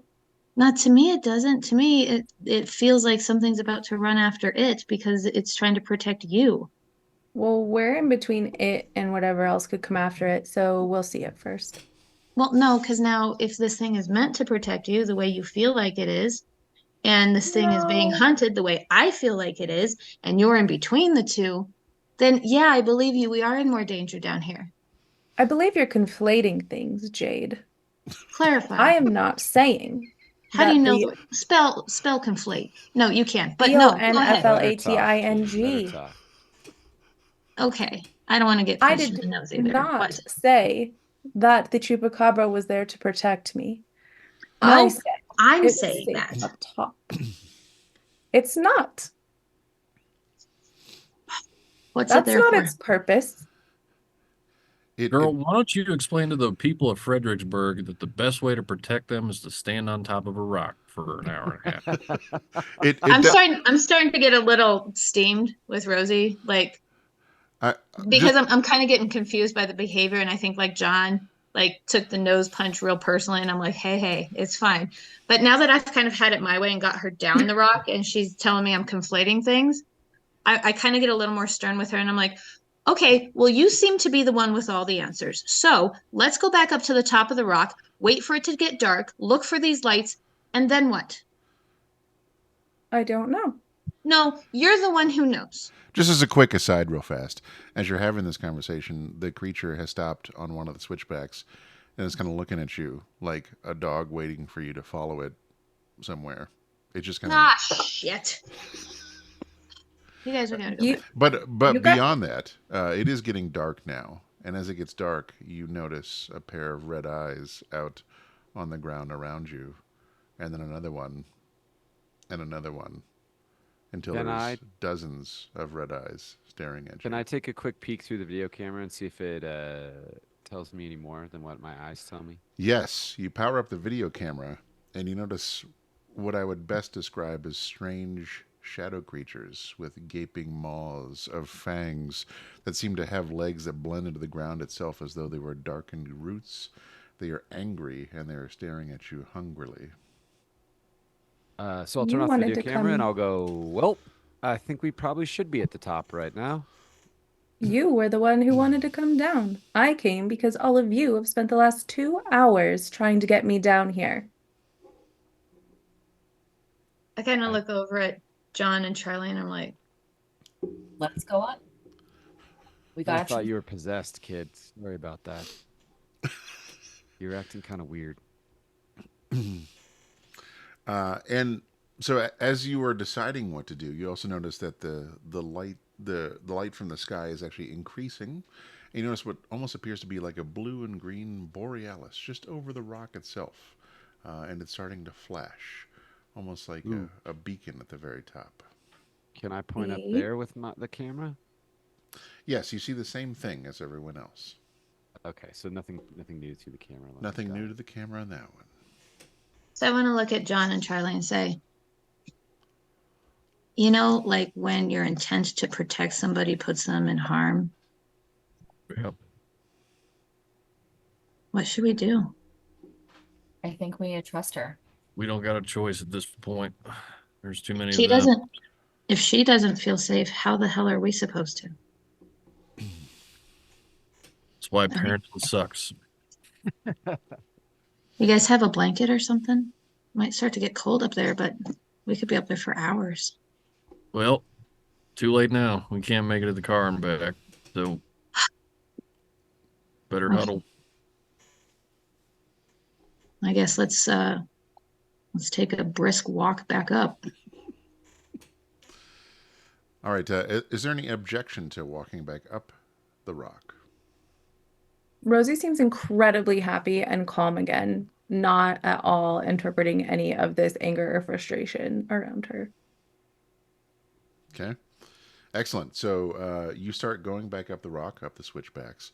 The creature continues to move forward, seeing that you're moving forward, and seems to just kind of disappear over the horizon onto the flat of the top of the rock. Are you going to follow it all the way to the top of the rock, or are you stopping for any reason? I will. I'll follow it. Okay. Follow Rosie. So let me bring up a new thing for you. As you get to the top of the rock, you see this. So, Bye. I'm gonna go back down. Rosie, you got this? You're good, girl? Like, just yell real loud. So, as the night descends upon the Texas Hill Country, your group approaches the iconic Enchanted Rock and reaches the very top. There's no moon tonight, and the sky is a deep, impenetrable black. Yet the rock itself is strangely illuminated. As you draw closer, a serene yet otherworldly scene unfolds before your eyes. A small group of figures, glowing with a soft ethereal light, are gathered on the rock summit. They are kneeling in a circle, their heads bowed in solemn reverence. The light emanating from their forms casts gentle, flickering shadows across the rugged surface of the rock, creating a dance of light and darkness that seems to pulse with the rhythm of the universe itself. The silence of the scene is profound, the kind of silence that speaks louder than any words, as if time itself has paused, allowing this moment of quiet reflection to stretch into eternity. The presence of these figures here is no coincidence. It is a sacred ritual, a moment of connection between the heavens and the earth, witnessed by the stars above and now by you. As you watch spellbound, the sense of something greater, something beyond the mere physical realm fills the air. It is a reminder of the larger forces at play, the eternal struggle between light and darkness. The silence breaks, and the figure in the center lifts its head and looks directly at Rosie, saying in an ethereal voice, "She is here at last." I whisper to myself, this is fucking cool. Is The there cent- a, Go oh, go ahead. ahead. Is there a path? Like, it looks like there might be space between figures. There is, yes. All right, Rosie's walking towards the center. Very calm. So as you start walking towards the center, each of the figures turns and stares at you and begins to kneel on the ground towards you, silently, admirably, as you get towards the center of the figures. I bow my head slightly. The center creature looks at you and says, "You do not bow, but you'll remember that soon enough, chosen one." The When? the creature looks around, doesn't answer you, and says, "Oriel has returned." They all stand and give an exaltation towards the sky, excitedly, and they look at you. Do you remember? Not yet. Then we shall have to change that. Who is it that has brought this child here? The four of us raise our hands, I feel like. Yeah, like real awkwardly, like Yeah. We all kind of look at each other first, I feel like, and we're all like at the same time. And everything they say, there's nothing menacing behind it. You feel very calm in their presence. You feel very relaxed for the most part. There's nothing about this that feels off to you outside of the fact that you're watching some sort of weird otherworldly dance and ritual at the moment. And they ask, are either of you caregivers for this child? I am. Um, Excellent. Step forward, the both of you. Yep. look awkwardly at Charlie and take a step forward. As you do so, all of the figures turn and look as you walk forward. They seem to reach their hands towards yours, not quite clasping them, but just sort of grazing across your hand in excitement as you go forward. The center creature looks at all of you and says, "I see that you don't quite understand about Morax and what he pretends. Is that correct?" Yes. I'd be lying if I said I did. Well, we are here again. It's been 150 years, and we're at a point where the Chosen One has arisen in order to save all of us from what might become the worst fate the universe could imagine. And we're excited you're here. But we're also very nervous because we know what lays in wait at the end of the road at the bottom of that hill going up this rock. Did you see anything down there? Oh yeah. As you say this, you notice that the creature you saw that came up the rock comes over towards the center creature and sort of kneels down in a submissive position, and it pets its head, and it sort of coos a little bit. So I see that you met our friend here. I don't know what your people call this, but we have this as a guardian. It is here to protect this rock as we cast our message into the night sky, hoping to draw forth the chosen one. Unfortunately, this message does come with other listeners, and those other listeners are down below. I don't know if any of us can make it out of here tonight besides the chosen one, but we're hopeful that we all can. Do you all have any questions for me at the moment? Several. Excellent. We have some time left before all of the light is extinguished in the universe. I just have one. Who are you? It's a good question. It seems like one that we ask ourselves every time we do this. But we are the Aurorans. We are followers of Oriel. We presage her coming back to this earth in order to stop Morax. And we do whatever we can in order to facilitate her rebirth. Okay. fight the baddies at the bottom of the hill. What Then was we that, can do Jim? Is there a way to fight the baddies that are coming up the hill? Oh, Or there's a way to even fight them the for big sure. bad dude? Yeah. What would you suggest? Well, how many did you see down there? If I had to, divide, assuming they all have two eyes each, I would say,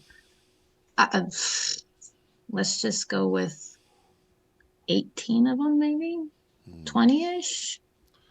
The scary part is the ones you don't see, but those likely sound like the minions of darkness sent here by Morax himself, because we do draw them as well whenever we call out for the Chosen One to join us here. I want to remember. That's good news. We have something for you to make that happen. And Is there so, go ahead. I was gonna say, is there anything that we can do? Oh, yes, there is much you can do. You mean in this moment or in the days to come? Both. Well, right now you can steel yourselves of whatever is going to be coming up that rock. For the future, you must be here in order to enable the Chosen One to fulfill her mission. For it is only through her that we can defeat Morax once and for all.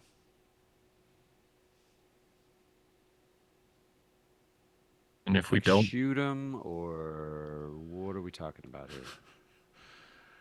I'm sorry, I don't understand what the shooting part is, but what were you saying there, caregiver of the Chosen One? if we should fall, Well, then the rest of us fall too. Countless worlds, lives, loves, all extinguished. is there Can I any? use? Go ahead. No, please. Can I use my magic now? What would you like to use your magic for? Same thing I tried before, except now that I know what the creatures are and what their objective is, and that they are spawns of Morax, I kind of have a sense of what I want to protect us and the Aurorians from. So I would say that in order to do all of that is going to be some big magic. Because as you look down at the bottom of the rock, the numbers now seem to reach the hundreds of the eyes looking at you. They seem to lie in wait, waiting to strike. Big magic will require much sacrifice, much time, and much agreement upon everyone in order to make that happen. One of the, I mean, it's up to the keeper, but one of the things that you can require that is available is a lot of people to help. Mm-hmm.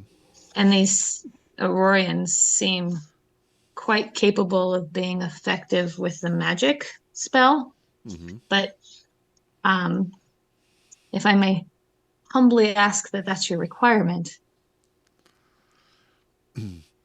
So here's what I would say is that the center Auroran sees your face and your concern and walks over and touches your cheek and says, "We will do what we can to protect everyone here, no matter the cost." And as he says this, all of the other Aurorans seem to go to the very edge of the rock in anticipation. Don't fret yourself with whatever's going to come next, because I'm sure we'll be able to stop the minions of Morax for now. In the meantime, I have to give you something.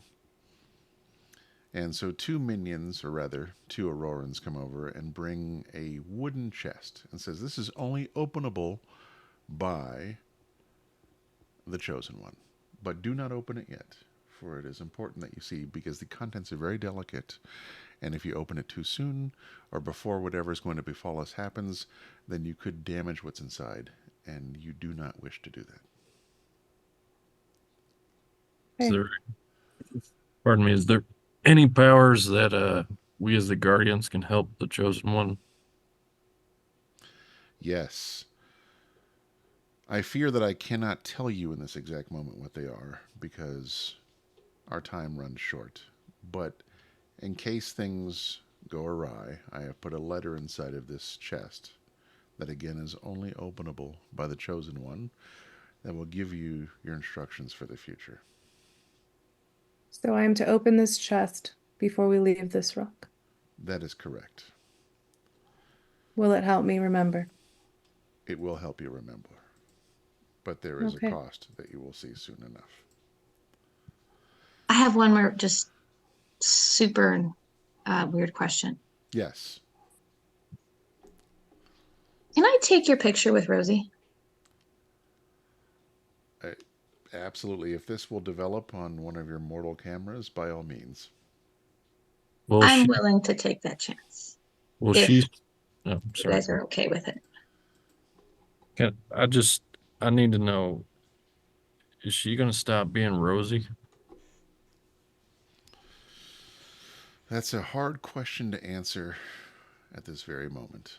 For now, let us take your brief snapshot of this moment and see where it goes. Okay. So, with an extremely high level of doubt, but also maybe, just maybe, I get my camera out of my backpack and I'm like, I hesitate to find the words that are like, okay, stand together, say cheese, but I like am trying to find the right angle. Mm-hmm. And then I want to take like 3 pictures, specific pictures, but I'm not, I kind of want to go through the whole roll or just like, but I want to see if I can get Rosie in close proximity to the one speaking with us, if I can get a picture of like the others a little bit, and then maybe get something on a broader scope. So I start with a picture of like Rosie in close proximity, and Okay. I take a couple pictures of that, maybe like different angles, and then I go over to the edge of the rock where the others are, and I take a couple pictures of that, and then I want to back up and just like maybe get the top light of the aurorans with maybe as close to a silhouette of the rock as I can. And I'm just kind of snapping those angles and hoping they work out. Hey, All right. Jade, you still got that letter I gave you? Yes. No, I gave the letter to Jade to hold on for safekeeping. Oh, yes, I do. Might be worth, I don't know what's about to happen, but um, Rosie,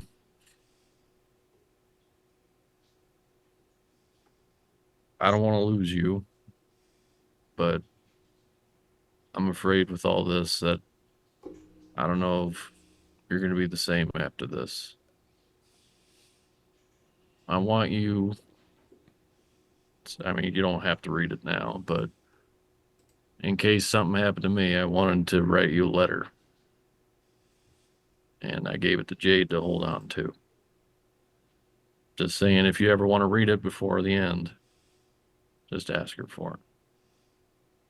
That may be a good idea. I think it's me or everyone.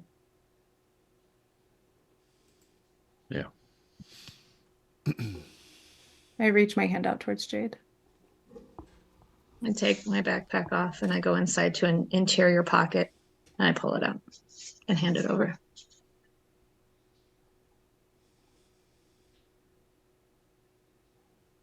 Who has that?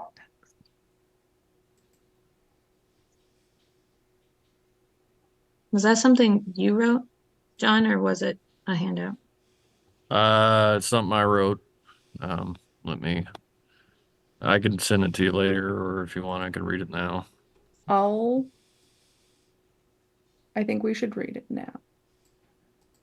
All right. If y'all don't mind. Here, let me see if I can paste it in the chat here. Probably should have saved it as a document, but let's see, where is the versus one time. I don't have this ready to go. All right, let's do this chat there. So I pasted it in the group chat there. Rosie, my little ray of sunshine. I never told you this, but when we were driving you home from the hospital when you were born, we had the radio on because my cassette player was broke.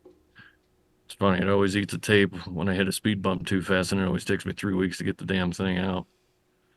Anyway, your mom and I, the song, or our song came on, which was weird because it's a country station. Charlie was always a big Heart fan. She always picked the music because she was co-captain. She was such a beautiful singing voice, and she harmonizes like an angel. She normally would hum it while she was doing the dishes or while she was feeding you. Anyway, like I was saying, the name of the song is Love Alive, and I always remember the first three verses because it felt like Charlie was talking to you and not to me. Sky was dark this morning when I raised my head. I stared at the window. Darkness was my bane. Suddenly, a sunbeam arc thrilled me to my very heart. It was the prettiest thing I'd ever seen. I knew I had to keep my love alive. You were and always will be special to me, and I love you more than life itself.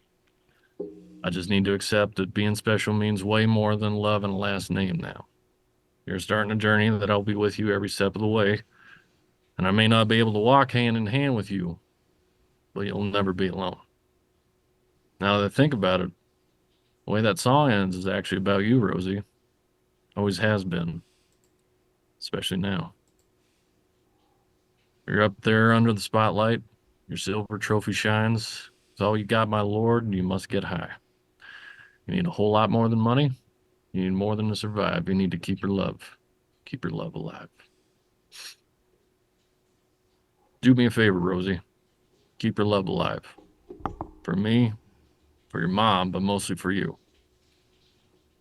No matter how much hate, anger, sadness, fear, and darkness come your way, know that you are loved and your light shines brightest. Tell your mom I tried. She seems to listen to you way more than me. I love you, kiddo. You're the best. Dad. Rosie seems to go We back to take her time. normal self and looks like a child. She looks not totally, she's very calm, but not herself for the last few hours. She looks like a child and she looks innocent and confused. And she takes a couple running steps towards John and hugs him around the waist and says, "This was the right time for the letter. I love you. I love Mom." Love you, baby. So the Chief Auroran, hearing this, everything goes quiet. He looks at both Charlie and John and says that I think this isn't going to go well for all of us Aurorans, but it is your job to read the instructions inside of this box and decide what you're going to do with it. And then, in the eerie silence of the night, under the celestial dome of the cosmos, the tension becomes more palpable. The atmosphere around the rock is abruptly shattered by the minions of Morax emerging from the shadows. Their forms appear a grotesque parody of life. They are the embodiment of nightmare, creatures of darkness whose bodies seem to be made of the void itself, with eyes that burn like embers in the night. Their limbs are elongated and twisted, moving with a grace that belies their malevolent intent. As they advance, the air grows colder, and the light of the stars seems to dim a little, overwhelmed by the encroaching darkness. The Aurorans stand defiantly in the face of this horde. They are ethereal and radiant, their forms shimmering with celestial energy, a stark contrast to the malevolence that approaches. The danger is imminent, a palpable force that threatens to extinguish the light they so fiercely protect. As those minions draw closer, their snarls and hisses filling the air, the Aurorans all join hands around the circling of the rock, forming a circle around the chest within the center and around the rest of you. They begin to chant, their voices harmonizing in an ancient melody that resonates with the power of the stars themselves. The light within them grows brighter, a beacon amidst the darkness, as the magic of their song weaves a tapestry of protective energy. The minions of Morax launch their attack, climbing up the rock itself, escaping the switchbacks and the paths. A surge of darkness that seems to overwhelm the light itself. The air crackles with the clash of energies, the light against shadow, in a battle as old as time itself. Just as the forces of darkness seem to gain the upper hand, the Aurorans' chant reaches a crescendo, their unity and resolve unbroken. In a moment of sacrifice and defiance, the Aurorans release their hold on the physical realm, channeling all their energy into a final, blinding burst of light. The brilliance of their magic explodes outwards, a tidal wave of pure celestial power that obliterates the horde of Morax's minions, tearing them asunder and banishing them back to the shadows from whence they came. But the victory comes at a great cost. The Aurorans, their forms now translucent and fading, have expended the last of their energy on this earth in this act of protection. One by one they begin to vanish, their light dissipating into the night, leaving behind only the chest inside, untouched and glowing softly. The sense of danger is past, but the air is heavy with loss. Their sacrifice has sealed their fate, but their legacy lives on.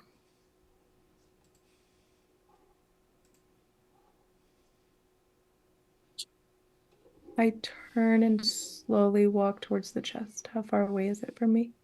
I would say it's about 5 yards away from where you are right now, Rosie. And there's tears just streaming very silently, just straight down and hitting the ground. Other than this, seeing the tears, there's not a lot else emotionally that looks like it's happening. And Rosie kneels down in front of the chest. As you kneel down in front of it, it's a very ornate wood. There's carvings in it you don't understand, but it seems to hum with your presence, and you hear a clicking noise as it seems as though the box itself unlocks with you there. I gently hold the sides and lift up the top. As you lift up the top, you do see what appears to be an old piece of parchment envelope with some sort of, I guess, silken or sort of very velour bag underneath it. The letter itself says, "To the Chosen One." But as you remember from your instructions from the Aurorans, they would prefer that the Guardians get that note. All right. I'm gonna walk up and We'll take that. We'll take that note. All right. You take the note, and would you like to open the note? Charlie? yes. All right, I'm going to read this to you, but then I will show it to you here in a moment. As you open it, it says, "To the Chosen One. If you are reading this letter, then we, the guardians of the Luminara Mirror, have already fallen. Our demise was not in vain, for it has ensured that this message and this mirror have reached you. You have been chosen by the cosmos, not by accident, but by necessity, in a cycle that transcends mortal understanding. You stand at the center of a cosmic dance that recurs every 150 years, where Oriel, a being of pure light and power, is reborn to counter the dark machinations of Morax. This cycle is ancient, a balancing force that maintains the order of the universe and the safety of our world. Oriel's essence is intertwined with your destiny. The mirror you now possess is not merely a vessel of reflection, but a key to unlocking the memories and powers that reside deep within you. With each gaze into the mirror, on nights of full moons and new moons, a fragment of Oriel's wisdom and strength will be revealed to you. There are 7 such revelations over 7 phases, each a step closer to the full awakening of Oriel's spirit within you. However, this awakening comes with a profound sacrifice. The person you are now will cease to exist, merging entirely into Oriel's being, a testament of your love and devotion to the light that nurtures this earth. This path itself is not without its burdens. Previous chosen ones have stood where you stand, their resolve tested by the daunting prospect of self-sacrifice. While their efforts have stemmed the tide of Morax's corruption, they could not bring themselves to complete the transformation, to look into the mirror the full 7 times. Their hesitance has only delayed Morax's plans, not thwarted them. Now Morax gathers strength, a dark tide rising with more force than ever witnessed. The fear that grips us is not for our own ends, but for the future of all existence. Should you fail to embrace your destiny fully, Morax may become an unstoppable force, casting a shadow over all creation. The world around you will continue to unravel, marked by supernatural occurrences that grow in frequency and intensity. These are the signs of the imbalance you are destined to correct. You must be diligent, leaving no stone unturned in your quest for understanding and power until your transformation is complete. The final confrontation awaits at the heart of darkness. The infernal schoolhouse, the seat of Morax's power.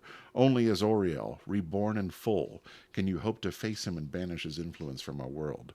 The fate of this earth and its light depends on your willingness to embrace this sacrifice, to become the beacon that dispels the encroaching darkness.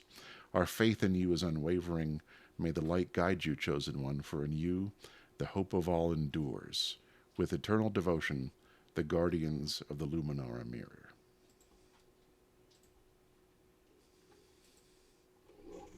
I'm gonna turn to John and I'm just like crying. Is this for real? Like, is there any other way?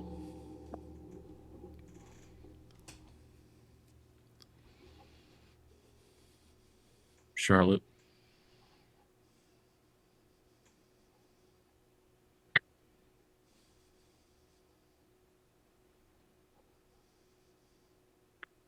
I love you more than life itself. And I wish on this one moment I could lie to you.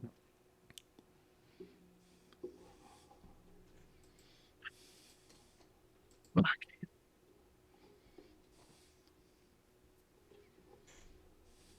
You gotta let our baby girl go.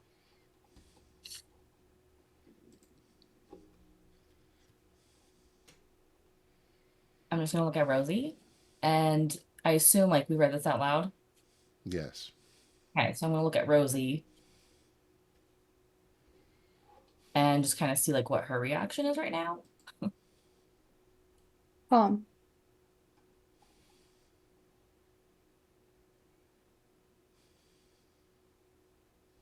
I've been telling you all. I can't die. I have these special things that I don't know why I have. This makes way more sense. And it all started when I started following along with Photo Booth. But even before that, with that crazy homeless man yelling at me in the streets of Austin that I was special, it's been happening. It's something I have to do. And this is what you want. I have to. I'm just gonna go over and just hug her.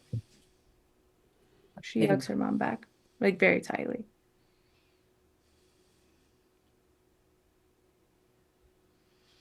You I'm sorry, recognize. Oh, sorry. Go ahead. I'm sorry. Oh, I'm sorry, Mom, but I have to.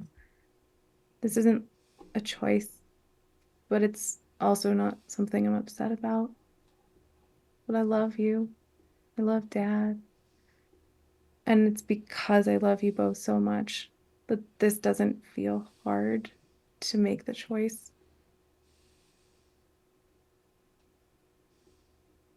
I know, baby. Just I love you and I trust you.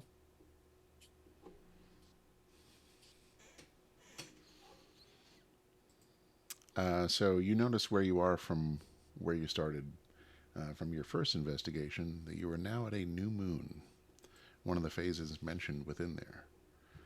One of the possible 7 times that you could look into this mirror and unlock more about what it means to be Oriel, should you choose to do so. I need to look into it for the first time, Mom. We have to start now. We have to save everyone else. Okay, just tell me what to do. I think I just have to pick it up. And so I turn back to the chest and grab the bag and slowly open the top of it and reach inside. All right. So within you do see a mirror. The mirror itself is round with a silver frame etched with an unknown runic marking, and at the center appears to be more of a surface of a black scrying mirror than a reflective mirror. There is a low, mild hum that enters your eardrums whenever you look at the mirror, but dissipates whenever you cast your gaze in another direction. It awaits you, fully staring into it. I pull it up to the front of my face so that I can see the stars behind me as well in the reflection. And Rosie looks back at her dad and says, "It'll be okay." and then looks back straight into it. Having looked into the mirror for the first time out of 7, the surface of the mirror begins to shudder and shimmer, and as it calms, you find your consciousness propelled forward, no longer a mere observer, but an inhabitant of a vision far grander than anything earthly. You perceive through the eyes that are not your own, yet intimately familiar, gazing out upon the majesty of the cosmos. And let me give you a picture for what you see. The scene unfolds like a grand cinematic tableau. You are Auriel, floating serenely in the boundless expanse of space, surrounded by swirling galaxies and shimmering nebula. The perspective shifts subtly, emphasizing the grandeur of celestial bodies that glide past in a slow, graceful dance. Stars twinkle like jewels against the velvet darkness, their light casting a gentle glow of Auriel's ethereal form. The camera pans down to reveal Auriel's hand resting on her stomach, hinting at the life burgeoning within. A soft ethereal light emanates from Auriel, painting her in hues of dawn.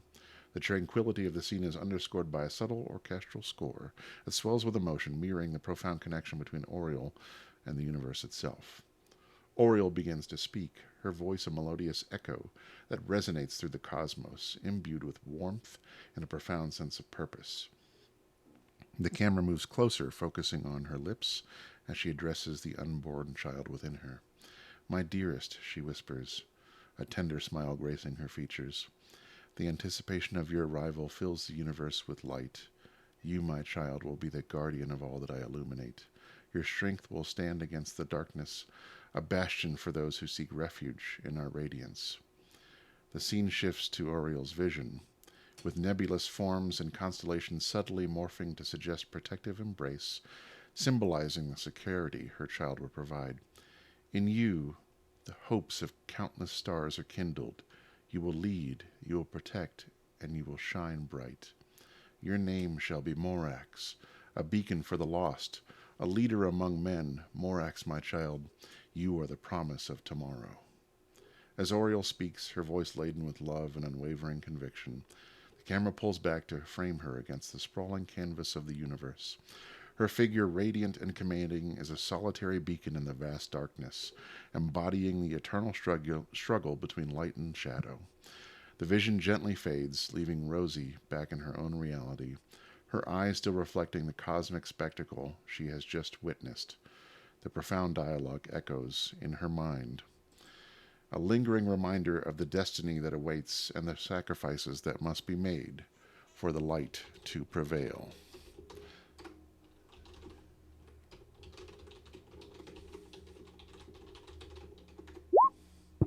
She's silent.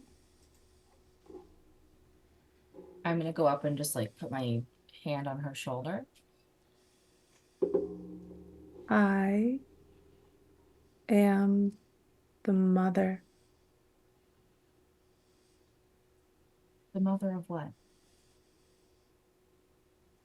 Morax.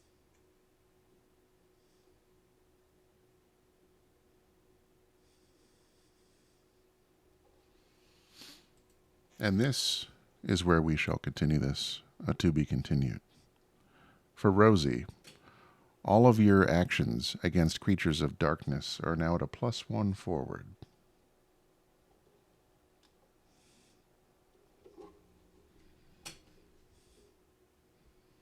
Does anybody have anything that they would like to add to the to be continued before we close this session and get ready for the next one?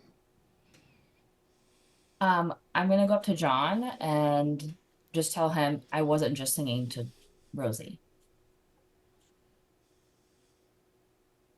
Seems like we have a lot of catching up to do. But for right now, we need to help Rosie as much as we can while we still have her. And as the screen fades to black, Rosie's eyes go back to normal, and she seems like your regular Rosie once again. We will end this session here and then meet you again in 2 weeks. Thank you, everyone, for listening. Buddy. Yay!